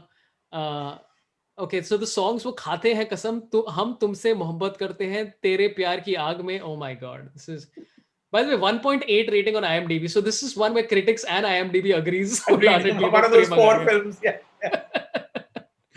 So yeah, so Prem Agar is yours. I'm going to tell you my number 3 favorite movie of the 90s, which I already said Andaz Apna Apna. So I've already said Andaz Apna. Yeah.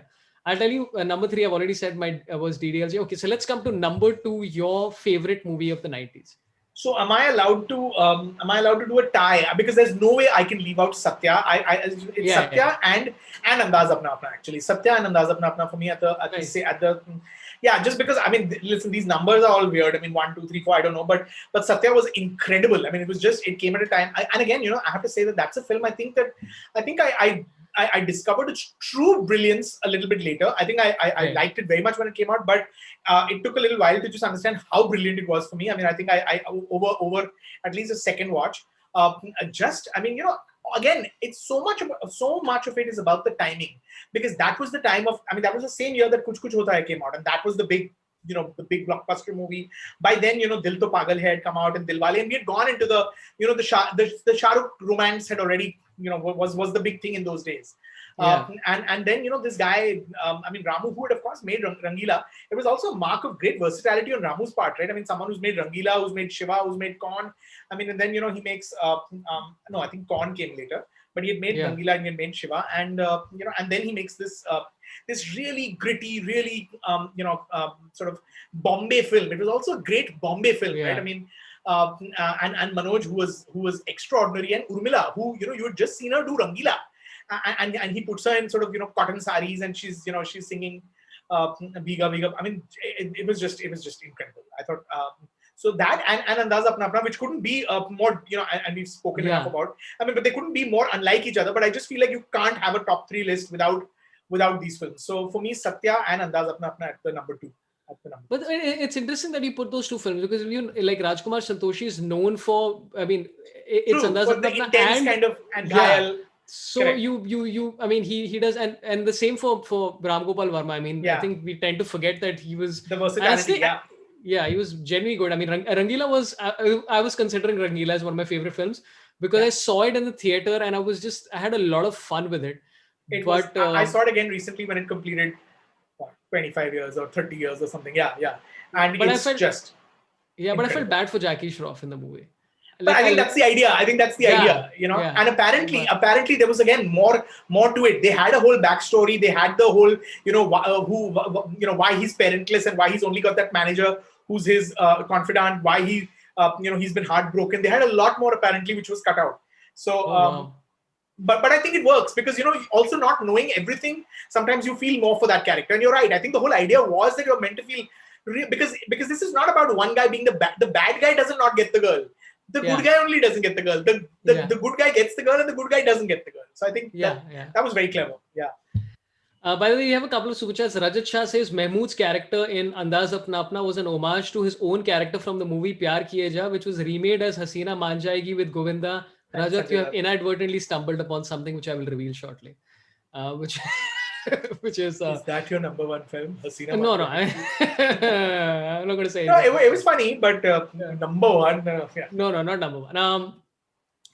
Rajat Shah also says to me, no movie has had wittier dialogues than Andaz Apna Apna That's till true. dates, which I mean, they have been movies. No, the consistency with which they had the dialogue was like, I mean, it was rat a tat a tat. It really was. I mean, like in films you have some characters playing some parts, and it can also get annoying. It can also get Yeah. there are films like Kante and stuff which are nicely made, but in that every character speaks the same way, and you feel like, boss, this is like I mean, I'm not watching a tennis match here. But in Andaz Apna Apna, it didn't feel like that because it kind of it was inspired lunacy. That's a great term for this is a great example of inspired lunacy where every character was sort of speaking in punchlines, but it kind of worked because that was the tone of the film. But also, I mean, it's a very interesting that you give the example of Kante, because in Kante, the problem was that everybody was trying to be alpha.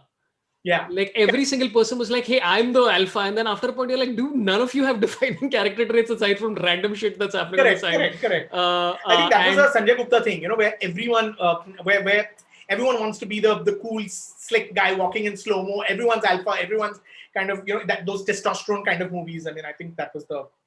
So Andaz Apna Apna, I have a question that when you spoke to Rajkumar Santoshi, was there? I mean, this is that whole thing which people keep saying about improv, right? Was there anything that was like improvised at all in the movie, or was it that they stuck to the script a lot?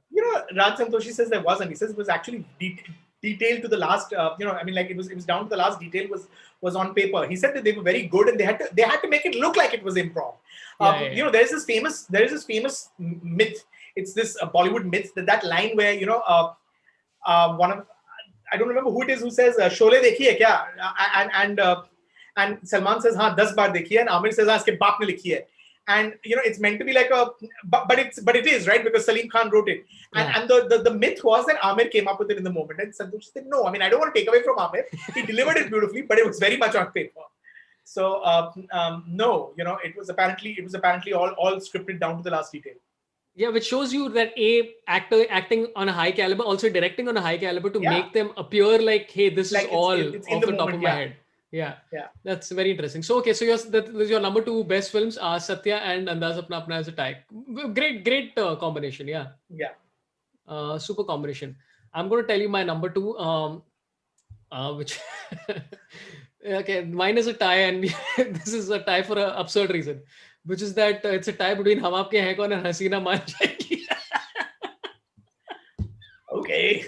Hasina Maan Jayegi is funny, but like it's all personal. I'm telling you, it's all personal. Of course. It's literally because in the 90s, okay, aside from like the 3-4 movies, Govinda playing that weird Punjabi elder person, right, is one of the stupidest funny things I've ever seen. Especially in the 90s when it was like rare, he's like, and it was I laughed so much. So every time that bit comes on, but not the Aankhein and the Shola of Shabnams for you. I mean, more. It was again, the problem is they lost the comedy, right? I hate when that happens. It really irritates me. The Hasina Maan Jayegi, it was at least like I think the last 10 minutes where it became a little emo, but till then at least they were just having fun and screwing around, which is what I want a comedy to be. And Hasina Maan Jayegi, and by the way, I'll tell you the films that I had considered, okay, which is, and I'm still on the fence about it. A movie that was, I think, underrated considerably as a comedy back then was Badshah. Right. I loved Badshah as a movie. It was really fun, and it was just I think it was Shah Rukh just being comedy, and then it didn't work, and then he had to go another direction. And it's I think Badshah worked. Worked, but yeah.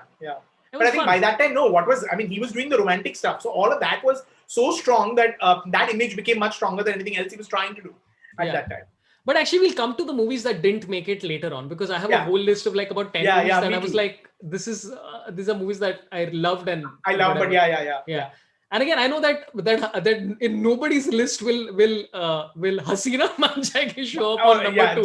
Just you. But I just had a personal connection to the movie, which it made me laugh a lot, and that's all that I want. And Hum Aapke Hain Kaun, for obvious reasons, where it's like I love Renuka Shahane, and we've been talking. I think she's going to come on the show at some stage as well. Lovely. And it was she's really amazing.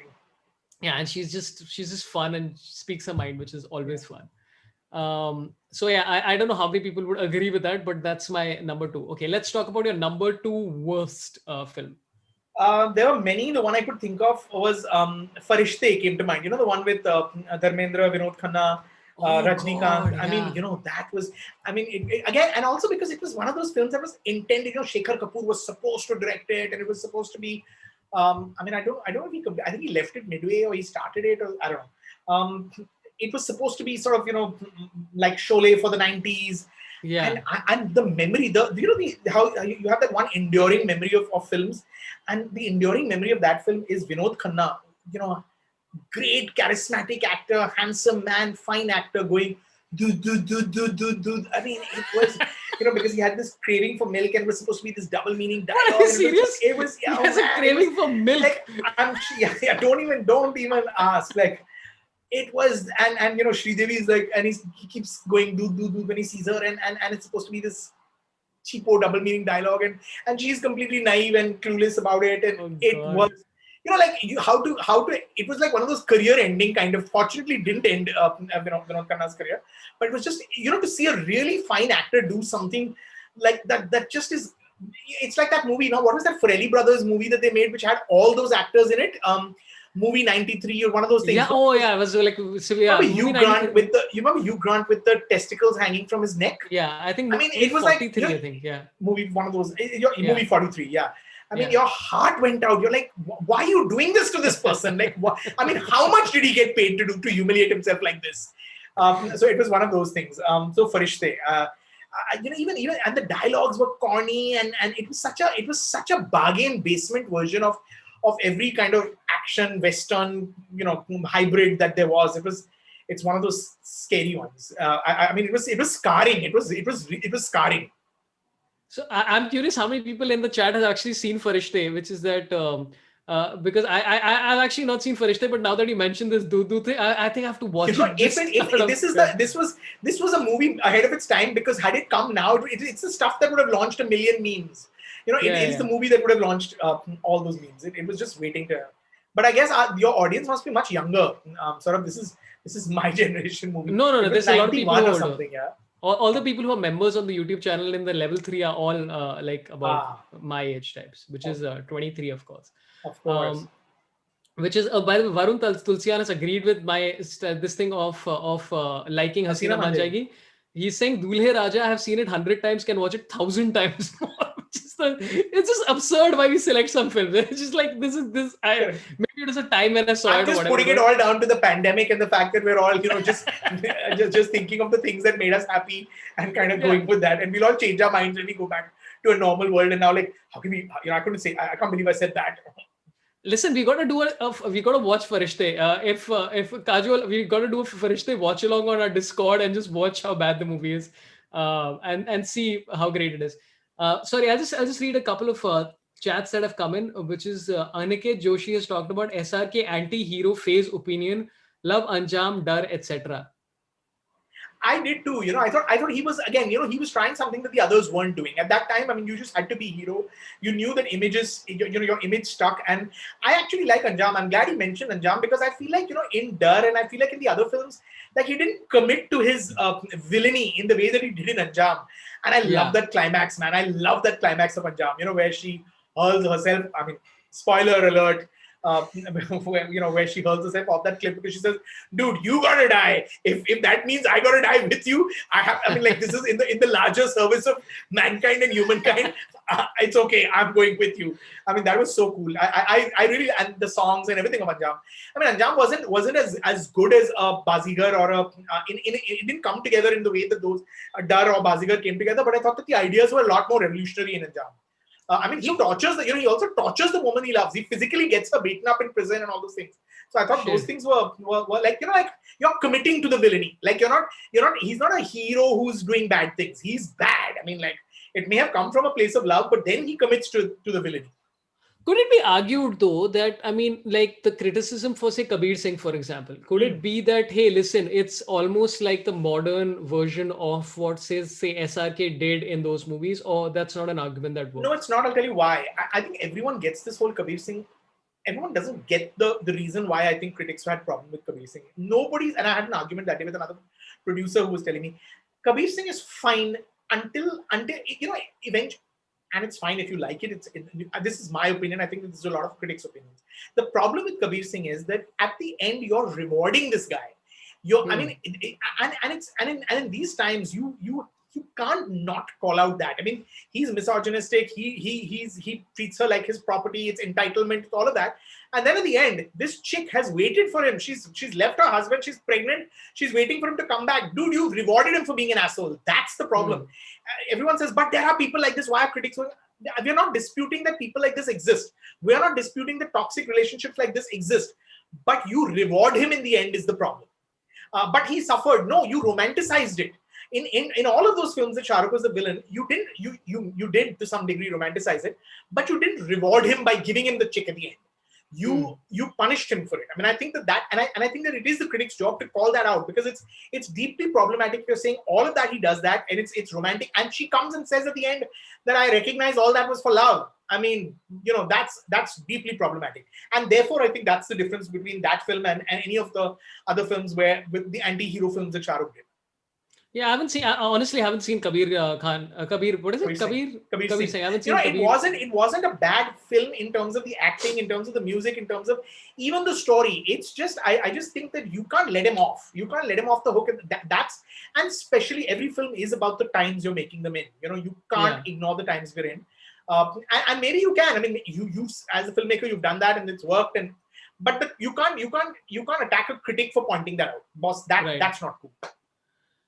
Okay. Okay. So I'll just take two super chats that are there, which is I'll just answer them very quickly. Rugved Aparajit says, a question for both of you: why do we still don't have animated movies for all age groups? Why no one is attempting it? Also, is there a market? Of course, there's a market. I mean, it's slowly happening, and there has been, I think, Bal Ganesh and all those movies which have been to try and get to a bigger market, but it needs to be part of your culture first on a basic. I think the first thing that needs to happen, and you can agree with me if you or disagree, is that I think somebody needs to make, and this is going to happen in the next year, I think, and specifically, I'm sure somebody's working on this, is an animated show for adults on either Amazon or Netflix or whatever it is. Correct. Create the character, create the mythology, create the world, and then kind of expand it.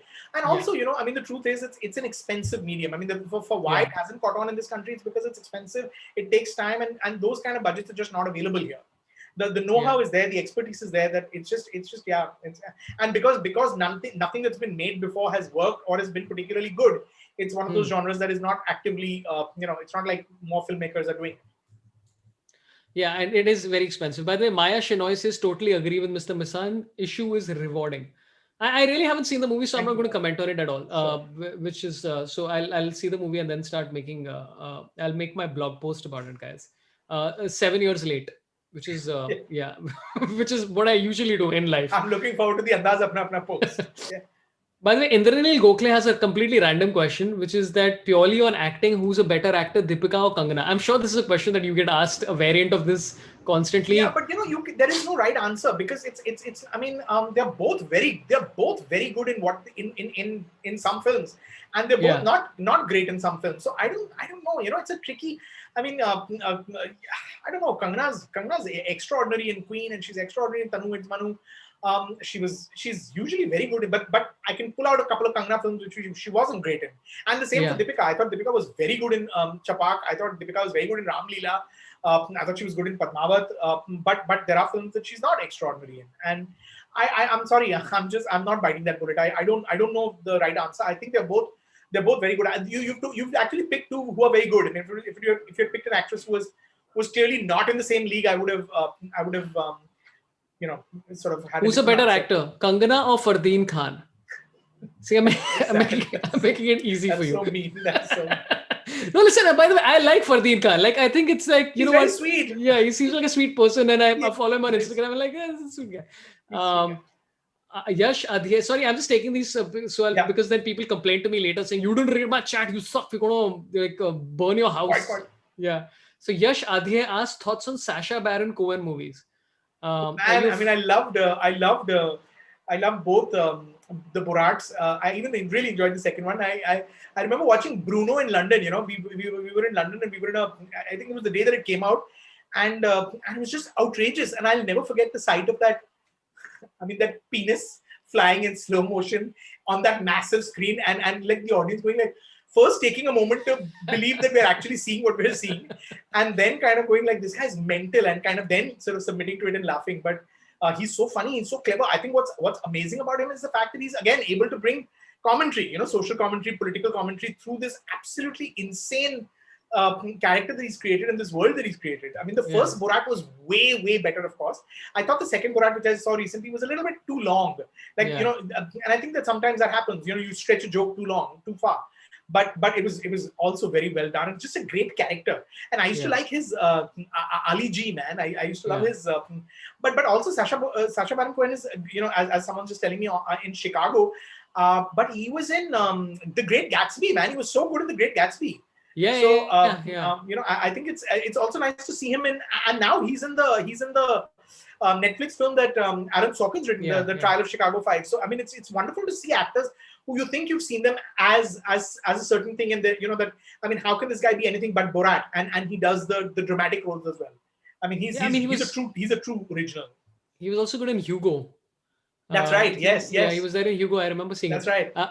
So with Borat, for example, I love Borat. I think Ali G prompted so many people to try that same zone, including like somebody like me to try. Like, so on TV, people are like, Ali Ji jaisa kuch likh do aap hamare liye. Right. I'm like, that's so, you're asking for a lot. Like that, and like random people who are like not as even close to talent. I mean, it's hard to be as talented as Sacha Baron Cohen. But so I'm actually looking for the show that I thought was quite interesting was that America show of his, which he did.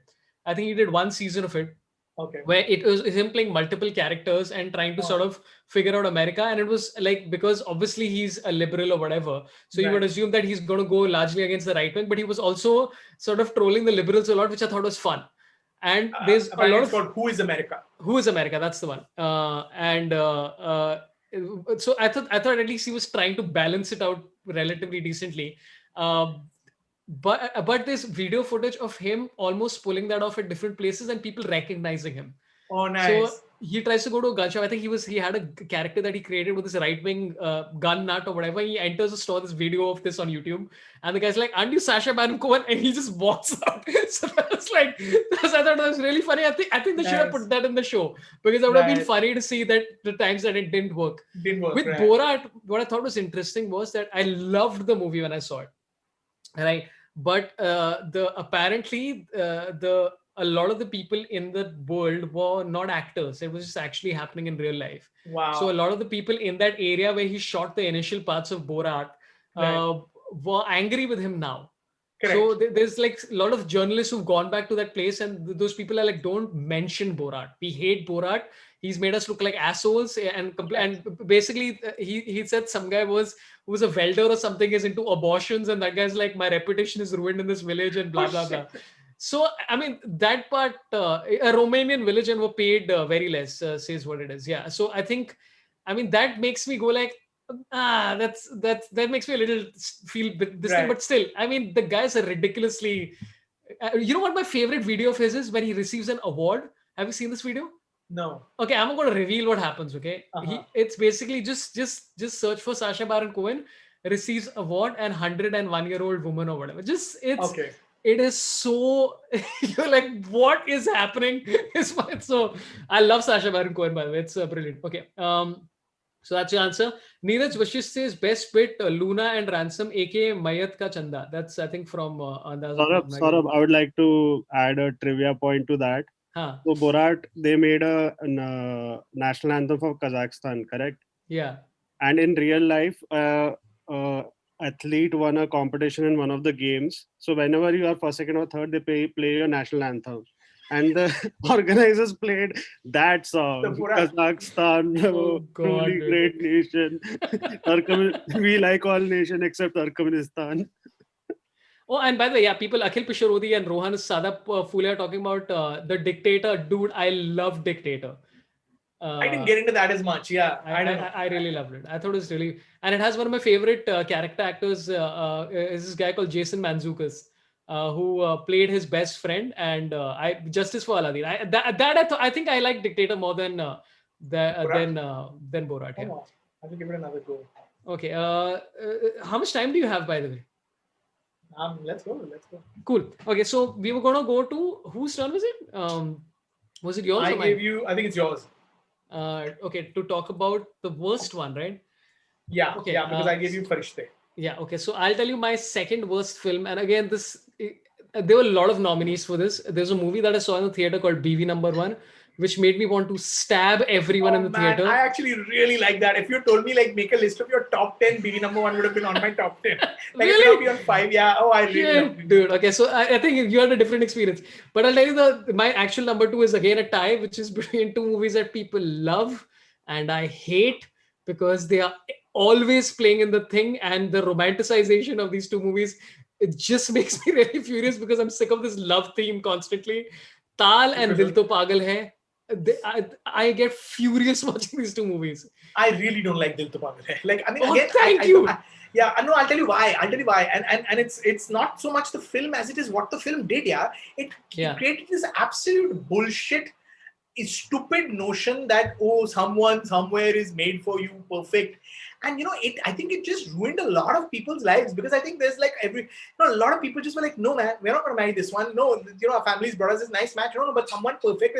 No man, look in the mirror. There's not gonna be someone perfect for you.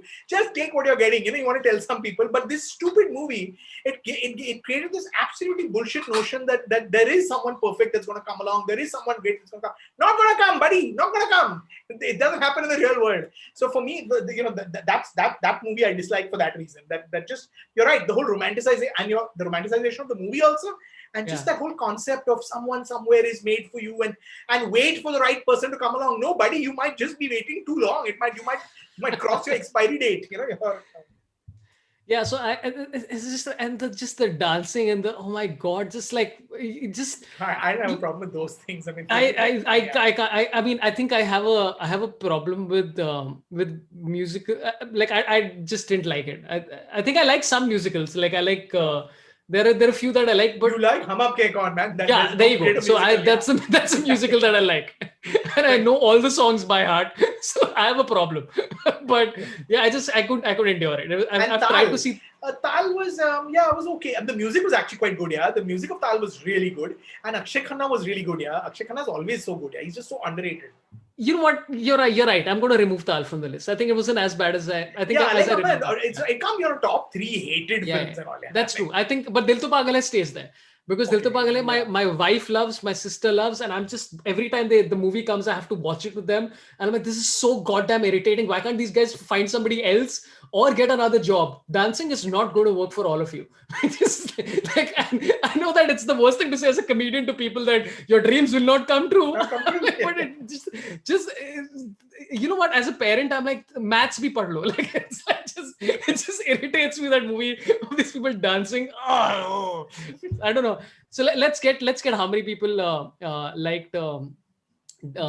Francis Chim says didn't watch Tal and Dil To Pagal Hai. Dil To Pagal is the movie equivalent of a brain hemorrhage, says Gaurav Joshi. And Khamoshi, the musical, was good. Oh, Khamoshi I forgot that. I love that movie. I love that movie. I might bump that up actually. I love that movie. Yeah. But Khamoshi was in the 90s, or was it? It was in the 90s. No, it was in the 90s. It was in the 90s, because Hum Aapke, of course, it was Hum Dil was 96. It was 99. Yeah. Oh, actually, oh man, I think I might have a new number one. Oh, are you serious? I love that movie. I love that movie. Okay, number one, maybe a bit of a stretch, but I really do love that movie. Okay, so but I have a number one, which I'll tell you. Yeah. Okay, so now that we've done number two, now we have to do now it's time for number one, right? We've done. Okay, so what is your number one? This is the moment, guys. This is the moment we've all been waiting for. It's tricky because again, I have this memory of blanking out just what I dislike, but I remember disliking scarring experiences. And there were 2, 3. There was Mrityu Data, which was Amitabh Bachchan's comeback film. After that long, he went away for years, and everyone was like, "Come back, Mr. Bachchan," and then he made Mrityu Data, and you're like, "Go back, Mr. Bachchan." It was terrible. And then there was another Bachchan film called Lal Badshah, which was just god awful. I mean, it was ridiculous. And there was a film called Trimurti, which was usually the great Mukul Anand's,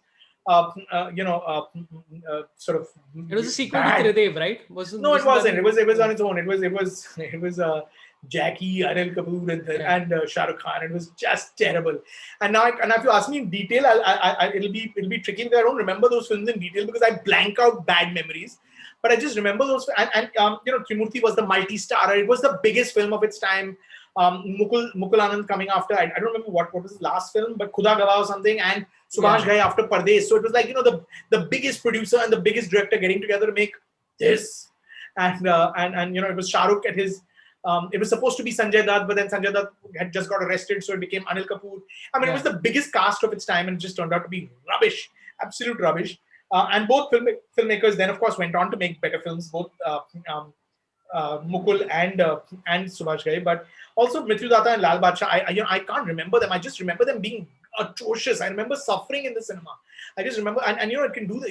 Have you had those experiences where it's just like, you just want you want your eyes to just shut. You just want the screen to burn. You just want like the cans to disappear, something to happen, like a bomb to fall, so you can just leave this movie. I remember going for a trial show of a film called Duplicate. This is such a mean memory but I'm going to tell you this. I remember I was called for this preview of Duplicate, and I remember Mr. Bachchan was also at that preview, and it was a small little theater, and I think Farah Khan was the choreographer of that film and had that preview, and there was a bunch of people, and about 30 minutes into the film, something went wrong. It just conked, and I was like, "Thank you, God!" But it came back after 5 minutes, and for 5 minutes, everyone was like, "Now what? Do we have to? Should we just dump it? Should we?" And it came back, so I was really quite bad. Duplicate, not Trimurti and Mrityu Datta level bad, but that's how I've just learned to blank out those movies because they were so atrocious. So, but so which one? Both of those is a tie, okay? I haven't even seen Lal Badshah. I don't even know what that movie is. Does anybody seen Lal Badshah or what? I was okay, but by the way, I didn't mind Duplicate as much though. It was not as bad but Duplicate was also quite stupid. Yeah, the music was great, and it was like the songs. And it was, the problem was that half that film had been made by Mahesh Bhatt, and the other half of the film was made by Shah Rukh Khan and Farah Khan. Because Mahesh Bhatt had left that film took so long to make that he was making 20 films at that time. Yeah. So he kind of got tired and he left it. And then these guys came in with their new sensibility, and the songs were really cool. And the songs are actually really beautifully shot and stuff. Yeah. But it made no sense in the film because by then, Mr. Bhatt had left the building. So, but it was not like the worst movie ever. So the worst movie for you is going to be, what did you say? I'm going to say Trimurti, Mrityu Datta, and Lal Badshah, like a triumvirate of three. I'm going to see what Lal Badshah was about. I don't even remember this movie. I remember it had Manisha Koirala and Shilpa Shetty, and there was a song, "Dhanno ki aankh sharabi lage." I was like, I just remember thinking, what is going on? Oh, Amrish Puri was it? Dude, I love Amrish Puri. I think Amrish Puri was easily one of my favorite actors, period. He was so, and even his interviews. Have you ever interviewed Amrish Puri?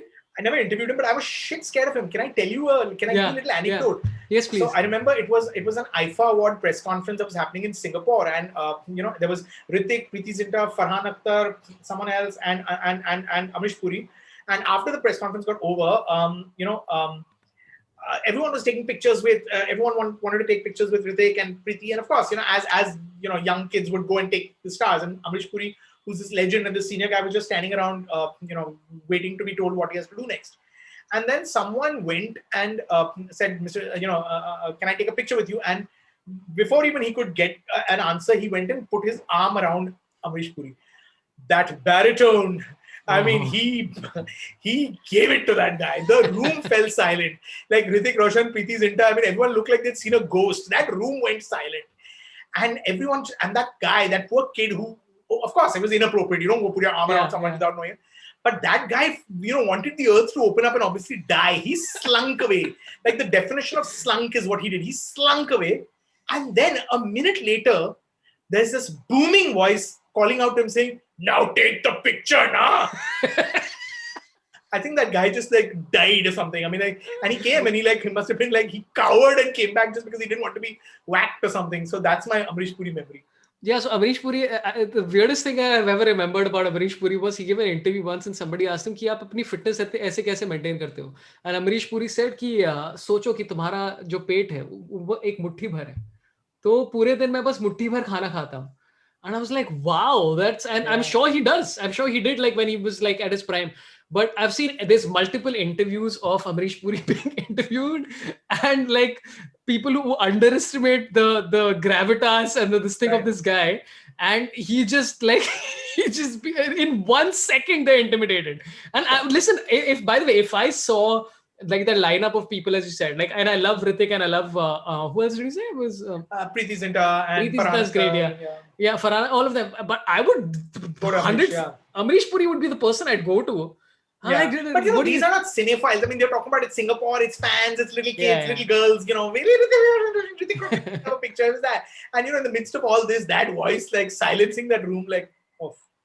Yeah, so I a big fan of Amrish Puri.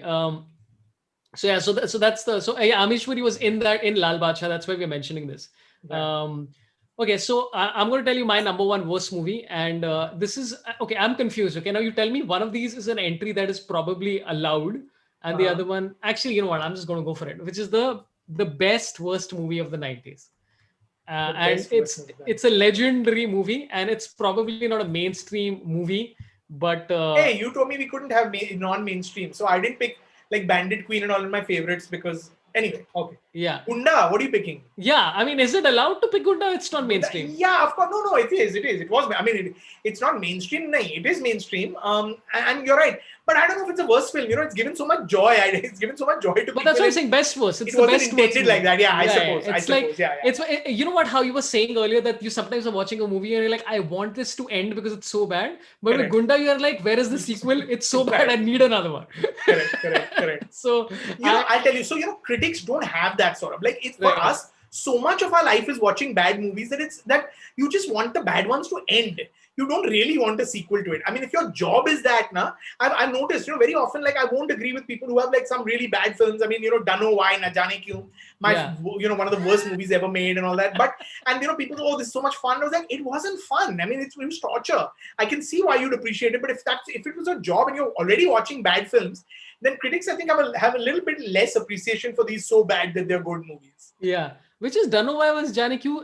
I'm seeing it was that gay film, you know, was that supposed to India's answer to Brokeback Mountain? I mean, you know, they would have Ang Lee would have like turned in his, I mean, he's not dead, so not in his grave, but I don't know, I mean, he would have shot himself or something if anyone had you know, made that comparison seriously or something. It was one of the worst, least sensitive, absolutely horrifying films I've seen. Can I tell you? And again, with a great cast, Zeenat Aman, you know, some I think Helen was also in it. Some great actors were in that. Rituparna Sengupta, Aryan Ved, Yuvraj Parashar. Yeah, now that's the younger cast. I'm talking about like the older. There is Zeenat Aman. There are a couple of other actors who I think were, you know, some fine actors who were wasted. Kabir Bedi was there. Helen was there. You're right. Ashish Singh, Parikshit. Zeenat Aman had a very strong, a very big role in it.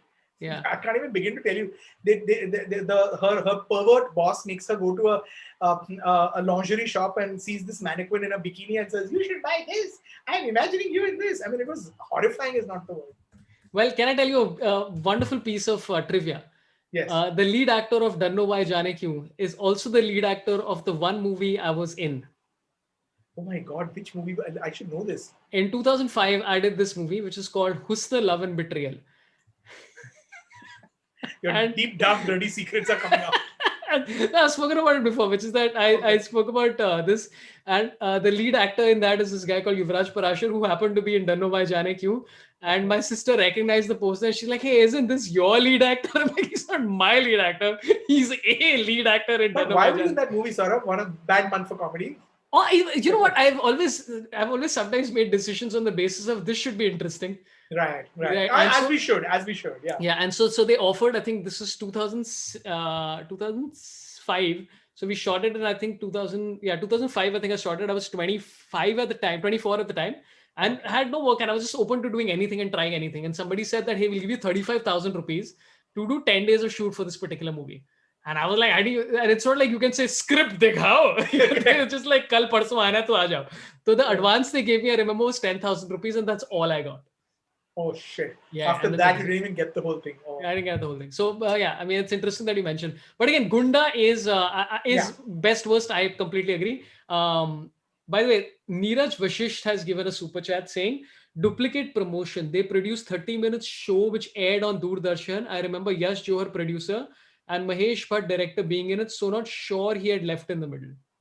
No, he had left the film in the middle. He promoted it and all, but he had. I mean, it was fairly well known. Mahesh Bhatt had he was making 6 movies at the same time.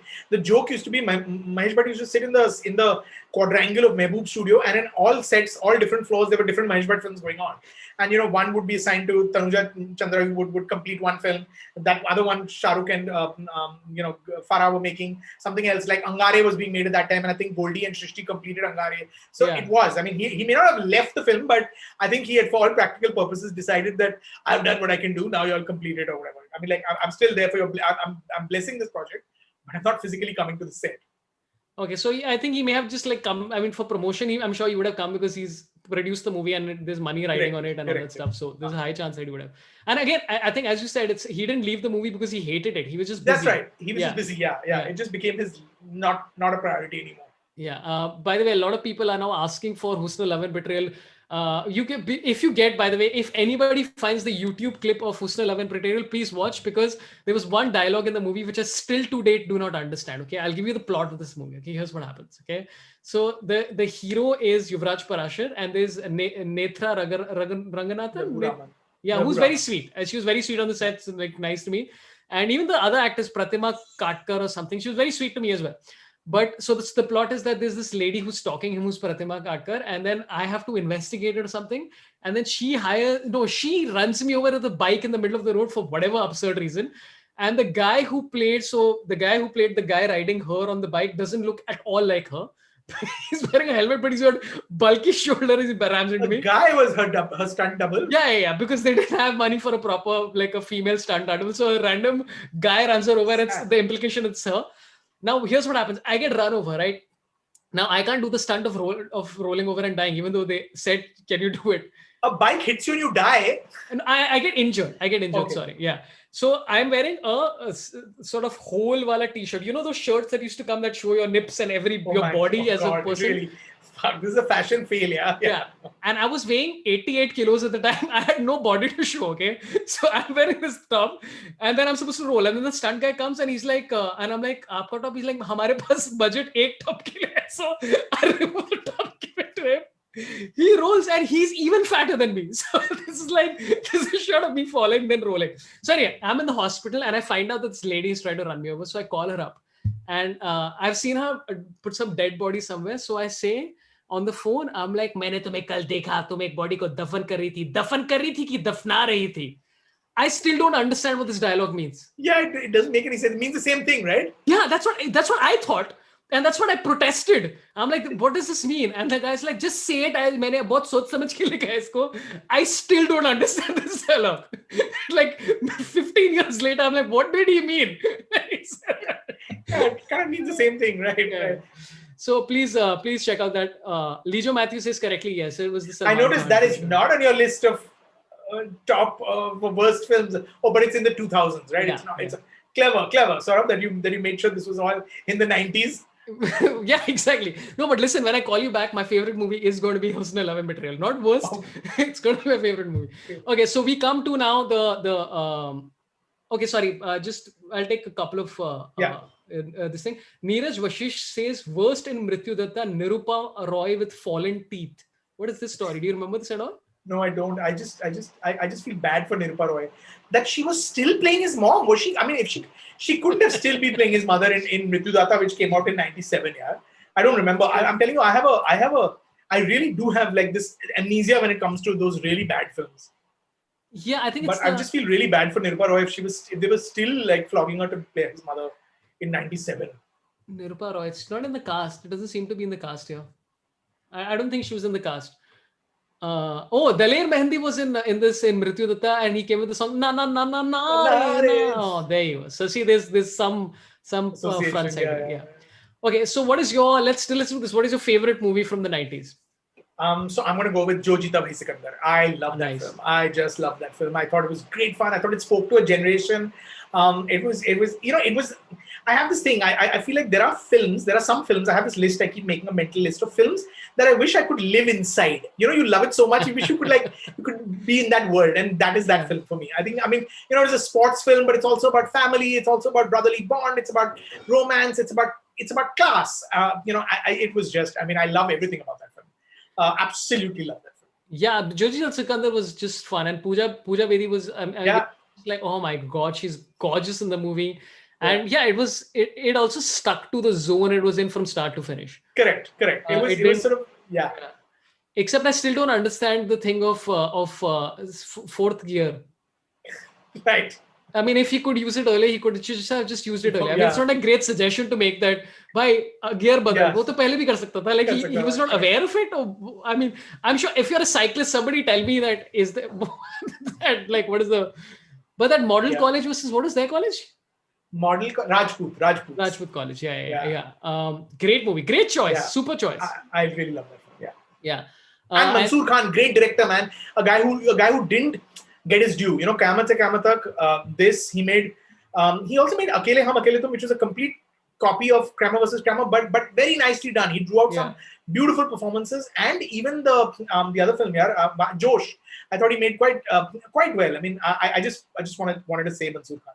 Oh, no, I mean, I disagree with the Josh part, but I agree with the rest. Yeah. You know, it was not bad. Yeah, it was. I mean, like, the whole trying to look like these, you know, trying to look like Goan people in Goa and all was not working, and the language was all wrong. You know, you know, like talking like these. I mean, all that was. But I know I'm better than a lot of other films, man. Yeah. Better than a lot of other films. But also, as you rightly said, it's like that, like Manav and Manu, my managers, are like Eagle Gang always and Bichu Gang here. Correct. So the movie was, I mean, it did have. I remember seeing it in the theaters and just being like, I thought, can this movie please get over? Okay. But Joji Sikandar is a great choice. It was actually one of the, I would say, top 5 for 90s for sure. And also, it was interesting that it went away from a sports movie in the 90s, which is, I mean... they weren't doing a lot, They weren't doing a lot. And it at least, while it started with this whole teenage lust and love and all that stuff, it still went to like achieving something. Correct, Beyond love, which is at least critical. And also the family dynamics, you know, father, the useless son, and I mean, how your opinion on a person changes because someone is changed by circumstances. All of it, the themes are all very nicely done. I mean, it's gone on to become sort of, you know, boilerplate, template kind of storytelling. But it was in a sense the true original. Yeah, a great choice. But completely. How many people Eagle Gang? Tariq Chishti, by the way, is talking about Eagle Gang, and Manish Nalawade says Veer Bahadur Ladke Kaun Lalchand Rajput. Yeah, I remember that. Pehla Nasha song. Oh my God, yeah. Oh man, all of it. Yeah. Beautiful. It was. I mean, she's so good. I mean, I still remember her to this day. And Deepak Tijori, by the way, who is so good. Yeah, very good. But I wouldn't say. I think it's wrong to say faded away because I think he still did a lot more post that. He did Ashiki, which he was very good in the original Ashiki. Which also I was gonna, you know, was like again, if this was a longer list, I would have put Ashiki. I would have put Hum Dil De Chuke Sanam, which I really love for chemistry, music, production, and I would have put one Mr. Bachchan film which I love, which is Hum. You remember Hum? Yes. Oh, man, I love that film. I love Hum. I went for the shoot of Hum. So, man. We had just come to, my parents were posted in Delhi and we'd come to Mumbai. And of course, pehli baar Mumbai aaye, so first request is like, sir, koi film dikha do. So we showed up on the sets of and this is genuinely iconic what we showed up for. We showed up for this. Yes, we were there. We showed up for this thing, and I was, I think, 9 at the time, and I was so naive that I think Kimi Katkar had a dress that had like a thing like cutting from the side, right, to show her leg or whatever. And I'm telling my mom, I'm like, Mom, her dress is torn. How they're shooting? So, and then we met Mr. Bachchan, and he was very nice and kind and very gracious. And I was like, wow, this. I mean, I was 8. I didn't even know who he was, to be honest. But later, I was like, he was actually a very nice man, even then. So yeah. So cool, man. But Hum was a fun movie. It was a great film. It was a damn good film. Yeah. So this would, like, if I had a list of 10 and Khamoshi, which I forgot about, which would have probably been on my top 5 I loved Khamoshi. I believe it's Bansali's best film. His first film is his best film. And he gets very mad when I tell him that, because he keeps thinking that I made much better films after that, Black and stuff, which I was not such a big fan of. But that's like Sanjay Leela Bhansali made Hum? No. Made Khamoshi. Sorry. Khamoshi. Hum was Mukulangan. Hum was Mukulangan. Yeah. By the way, Neeraj Vashisht has an explanation. He says, Jo Jeeta gear change strategy was a strategy Amir was using, which was different than his brother, to have last moment surge. So Deepak doesn't have time to tackle it. Not sure why people think he had forgotten it. Right. Okay. That makes some sense. Neeraj, I appreciate your clarification on that. And Neeraj, by the way, Neeraj killing it in Super Chat, man. Thanks a lot, Neeraj. He says Nirupa Roy was playing his mother, and we're still coming to man, that is unfair. There is no fairness in the world. Yeah. And the explanation for the fallen tooth was Nirupa Roy was playing his mother, has a scene where comes with sword to attack police who are arresting Amitabh, but has fallen tooth. That sounds about as confusing. No, I don't even remember it. I mean, it was that scarring that I remember. I hated it, but I can't remember the details. Like your PTSD is movies like Mrityu Datta. Correct.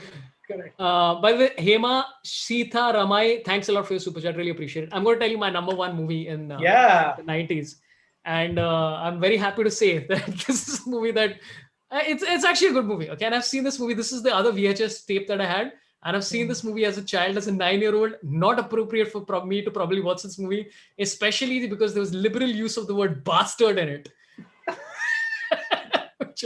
Which film is this? Ghayal. Oh, it was a great film. Yeah, that's a great film. I loved Ghayal. It was a superb film. Yeah, it was such a good movie. It's such a good film. Yeah, and also because I like. And your love for Amrish Puri, yeah. There you go, Amrish Puri and Sunny Deol. Tariq pe Tariq, yeah. Sunny Deol was so good in the movie, and so was Meenakshi Seshadri, and so was Raj Babbar. And Maushmi Chatterjee was in it. Maushmi Chatterjee, that song. All of them were great. Which is again copied from somewhere. Yeah, which is that. It's a. Whatever that song was, Koma Sipa Post, whatever that, like, I'm completely screwing up the Spanish song, but I love Ghayal. I saw the movie so many times. It's a very, very good film. Yeah. But Santoshi is one of the most underrated directors. Right. I mean, he made even Damini, great. Damini, another great film.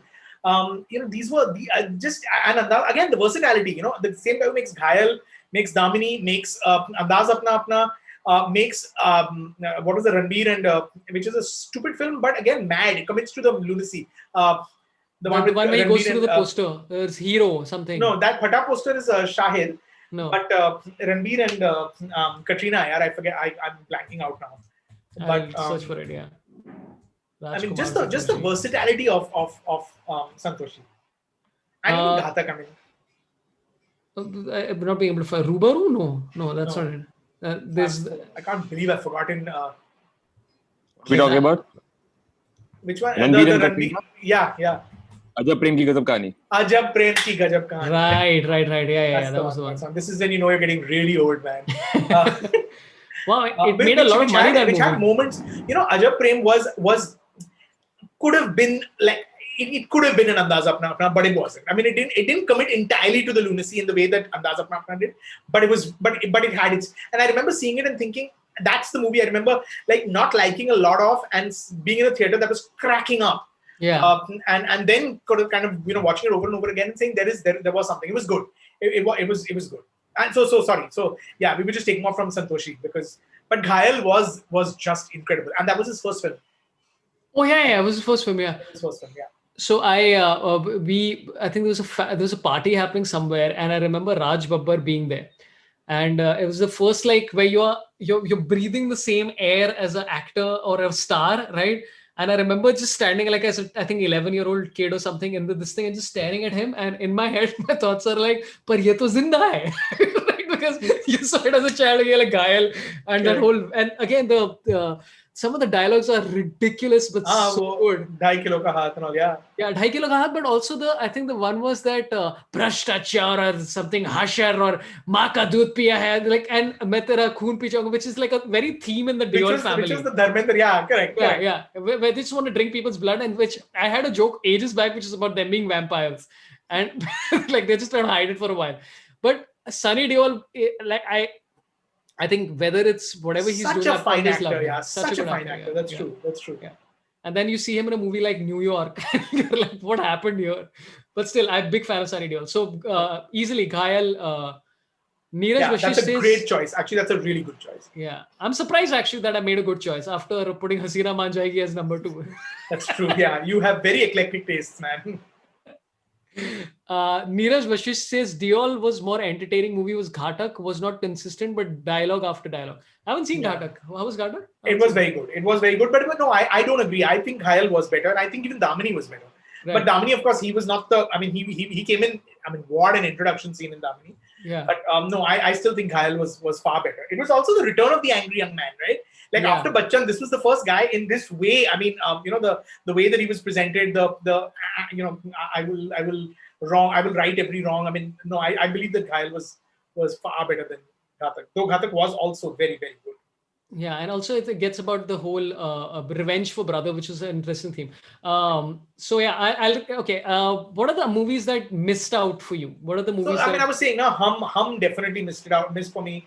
I'm going to say Vastav, which I like very much. Sarfarosh, which I liked very, very much actually. Yeah. Hum, I told you about. I can't know what else. I mean, so I'll tell you the movies that sort of resonated with me for completely different reasons. Judwa. Listen, I'm about to embarrass myself also in Judwa. I am a big David Dhawan fan. I loved BB number 1, but also Judwa. I thought that was great fun. I thought Salman was, that was the other film that really, and that was I think the first film that he made with David before they went on to make a lot of okay films. But Judwa was I thought very good. Sorry. Yeah, completely agree. Judwa was also on my list of like fun movies. It was a really fun movie. And again Salman was really good in it. Sarfarosh was also so good. Sarfarosh was another movie that I didn't see in the 90s and saw probably like 3 years back. When still holds up as a pretty good movie. There's a movie called 100 Days. Do you remember 100 Days? Yeah, it was good. It was that murder mystery, no? Yeah. Where she's buried behind the wall or something. Yeah. And Jackie Shroff killed Nasir it. And Nasir was also in that, no? I remember Jackie Shroff. Jackie, Madhuri, Javed Jafri. Yeah, Javed Jafri. Yes. I think Nasir was in that. I can't remember. Jackie Shroff, Javed Jafri. I'm in fact I think Javed Jafri is going to be coming on the show. No, Nasiruddin wasn't there. Okay. Yeah. But yeah, I remember Javed Jafri and Jackie Shroff being great in that movie. So I really liked 100 Days. This is another. Yeah, that was very good. Yeah. That whole whodunit kind of thing. Very nicely done. Yeah. And another movie that was almost on my list of top 5 films was a movie called Chamatkar. Yeah, okay. It was sweet. I really liked it for the time when I saw it. Because I still to this day, when I'm watching a cricket match and it's not going well for India, I keep thinking if Nasiruddin Shah's ghost had been there, he would have missed the ball. It's one of those weird things. And Jo Jeeta Bhi Sikandar Rangila, Mohra was just fun for completely absurd reasons. Correct. Yeah. As you said, Bandit Queen was probably like if Bandit Queen and Is Raat Ki Subah Nahi are the 2 films that, because you said stick to mainstream, I didn't mention, but those are 2 extraordinary films. Yeah, just amazing films. I mean, just the power of those films. Bandit Queen is scarring. It's hard to watch, but it's so powerful, and such a brilliant performance at the center of it. Yeah, completely agree. I again have not seen Bandit Queen. I was just pretending to agree because I was trying to fit in with the crowd. Oh, you should. Yeah, I have to watch Bandit Queen. I mean, cool. I'm saying it's really good. And I would say another movie, Judwa, I agree. Judwa was on my list of movies that there's a movie that was really weird and silly, but my friends and me are obsessed with. Is a movie called Mohra. Right. Because it was so weird. And not because it was good. It was decent, but it was like just because it was so like and Sunil Shetty was just hilarious in the movie for the nicest way possible. Kyun yahan curfew laga hai kya? It was just, oh my God. We do scenes from that movie like when we meet. Nice. Just to do scenes from Mohra. So yeah, that's our list, guys. Quite a fun list though. Yeah, not bad, I have to say. Yeah. I mean, the occasional Hasina Maan Jayegi notwithstanding, it's not a bad list. Yeah. Someone's asking, have you seen Raja Ki Aayegi Barat, Rani Mukherjee's first film? I have. I was not a fan of the film, but you could see she had potential. And obviously they saw she had potential because then she got cast in Gulam and in Kuch Kuch Hota Hai. So we have Pankaj Gadge who asked, did you guys like Vastav and favorite Kashyap movie? You said you liked Vastav. I've seen Vastav in snippets. I haven't seen it properly. I liked it. I mean, I also thought Sanjay Dutt was a very, when he got a part that was really good, he could be very good. And that whole climax of the mother taking his life and all, I thought was very nicely done. Basta was quite good. Mahesh Manjrekar is again a very good director. You said my favorite Kashyap film. I'm going to say the first, Black Friday. Completely I don't know if agree. it came in. I don't know if it came in the 90s. I don't think No, it came in the 90s. 2004. I think it released later. That was extraordinary for me. Yeah. But I've loved a lot of Kashyap films. Yeah, Gangs is great. I even loved Man Marziyan. I mean, I love the soft, the romantic side of Kashyap as well. Yeah. Dev D was, for me at that moment. When it came out, I didn't love Dev D. Yeah. There are things I can appreciate, but I think that's just my problem with that Devdas story. I've just found that I've never really enjoyed. I didn't even enjoy the Bansali one. I just find that romanticization of an idiot, kind of this alcoholic. I find it I find that very exhausting.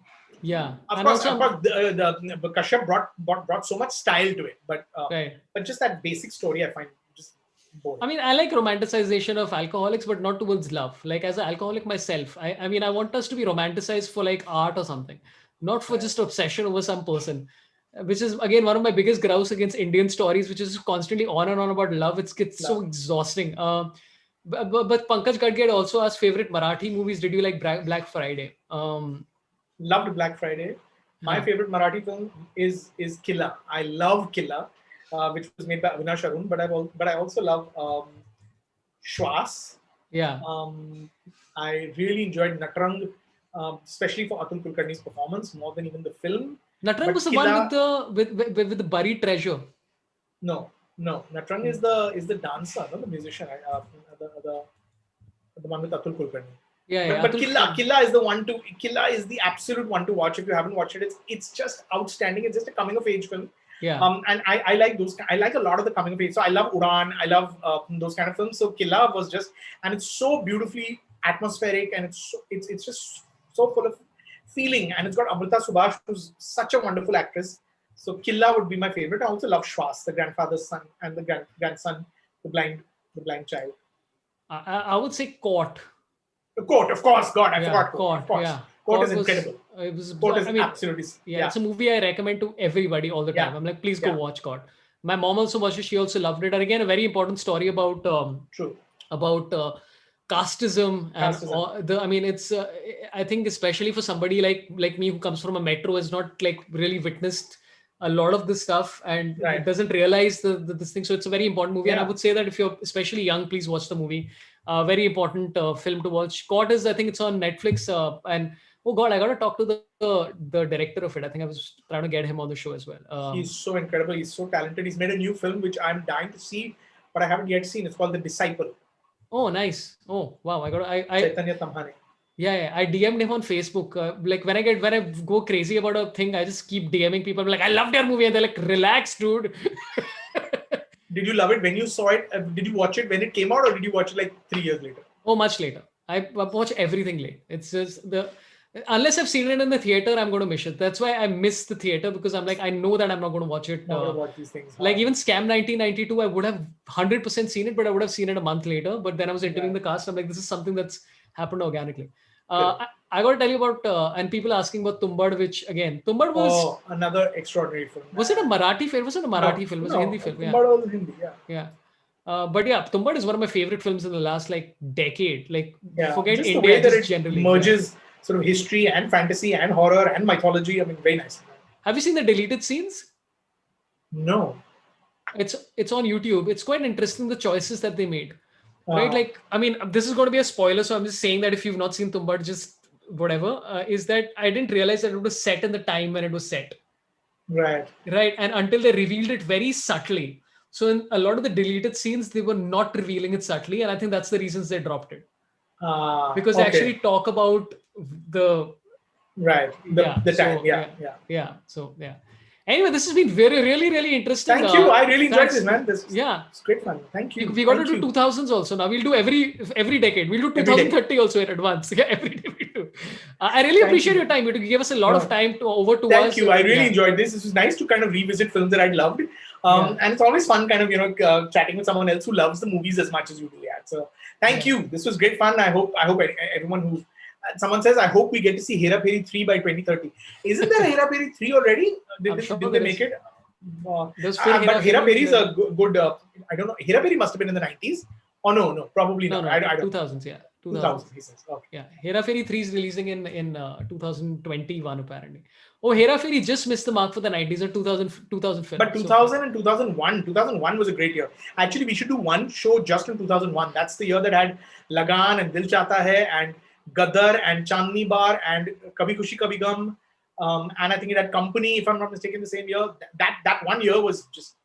This sounds like a great idea, by the way. Let's do instead of a decade, let's do a year. 1 year, yeah. Yeah, let's do a year. Like 2001 sounds like a fun idea to do 3 worst and best. I think that makes more sense, and then we can extract more out of this. Yes. Okay, done. Yeah. But thanks a lot, Rajeev. Again, Rajeev has a YouTube channel. We'll put the link up. Anything else that is out there that you'd like to promote or mention? There's quite a few people watching. God. I don't know. God, I'm blanking out. No, I'm gonna just visit please. There is a great Andaz Apna Apna conversation that I've done with Rajkumar Santoshi last year. It's 45 minutes. If you haven't seen it, I think it's actually pretty good. Not because of me, but because he went into such minute detail talking about the origin of certain scenes, the origin of certain dialogues. Even it's on the YouTube channel. If you watch it, if you're a fan of Andaz Apna Apna, I think you like it. So we'll put that in the pinned comments as well as the description if you're watching this later. Also, when we put out the snippets for Andaz Apna Apna, we'll do the same. So please watch it. If any of the mods has by any chance seen or can get the link even right now, please put it up. I'm actually going to watch it and put it out as well. Thank you. Manu's going to put up the link on this thing. Cool. I'm going to say my goodbyes to people. Rajeev, thanks a lot for your time. Really appreciate it. Thank you so much. Thank you. Yeah, I enjoyed really it. Kind of you. Thank you so much. Okay. Bye. Bye. Cool. A lot of super chats that I couldn't read. Thanks a lot. Manish Jain, cause of Dutt, Vastav seemed too real to me as a kid. Abhishek Chandra says, Raman Raghav 2.0, any take, Nawaz being spooky. Dude, Raman Raghav 1 also was like, it was a bit horrifying. So I watched like 45 minutes and gave up, which probably means it was a good movie. Anshul Bhamra says, Rudraksh was really, really bad movie, got rejected from a job interview and watched this movie. What is this story now? I was like, so you got rejected from a job and then you went for this. Cool. I just have one question. Why didn't you all talk about Suryavansham? Did you all talk about it? I joined in late, so I missed pretty much half of it. What? No, we did. Yeah, we spoke about it for 1 hour. We also forgot, Mandar Tendulkar says, Sorabh, we forgot the best movies in the millennium, Suryavansham and Mohabbatein. Oh God, I hated Mohabbatein also so much, man. Same. So Mohabbatein is 2000s and I liked it. Yeah. You definitely like it because you play the guitar and you look up to Shah Rukh Khan playing violin. Vansham was which year now? Dude, but this is a fun thing, man. Let me know. Yeah, it's 1999, so it works. We could have done Suryavansham. By the way, let me know if you guys would like to see Rajiv when we talk about like at some stage about like specific years. I think we should come back and do that. It was really fun. I hope you guys enjoyed watching this. Please get to our Discord. I think we'll start a separate thing for just movies out there as well, because I think that's a fun thing to do, either movies or TV, all of it in one go. Get to our Discord. We are also going to be having an open mic next week on the Discord. Tomorrow on Monday, we have open mic night for comedy open mic night for members, which is Besties members. That's going to be happening on tomorrow at 8 p.m. Go to the separate channel, which has got snippets from this particular show. I'll also be doing a lot of live streaming there on and off twice a week at least, doing some nonsense or the other. And so head to that channel, which has snippets from here. Watch our Shikhar Dhawan interview, the parts which are really, really interesting. Evana Thomas says, Sorabh, have you tried films from the South? The 2001 idea is really good. Yeah, we'll do it, man. Smriti Kanan says, get Rajiv again. I will ask him for sure. I think he was really very generous with his time and his opinions. I think I completely enjoyed. So yeah, this is fun. I want to thank my mods, Raghav, Devesh, Manu Vijayan, Devesh again. I'm sure Sharanya was there. Kajol, always Kajol. Thanks a lot, Kajol. And do all the things. And I'll see you on Tuesday is Vikrant Gupta and Angad Singh Ranial. We're going to be talking about India's Australia series and what's going to be happening in that. On 29th of November, 6 p.m. is Baman Irani. Hansal Mehta, the director of Scam 1992, is going to be coming in the next couple of weeks. I'll tell you the date for Javed Jafri once he locks it. Lots of fun people coming. Please subscribe. And I forgot to tell people to like, even though there's so many people liking. So please like the stream, guys. Just do it. Live your dreams and make my dreams come true. Like the stream so more people watch it. And thanks a lot to everybody tuning in. I will return soon. See you guys on Tuesday and on Monday for the open mic. Goodbye. See you, friends. Let's end this stream.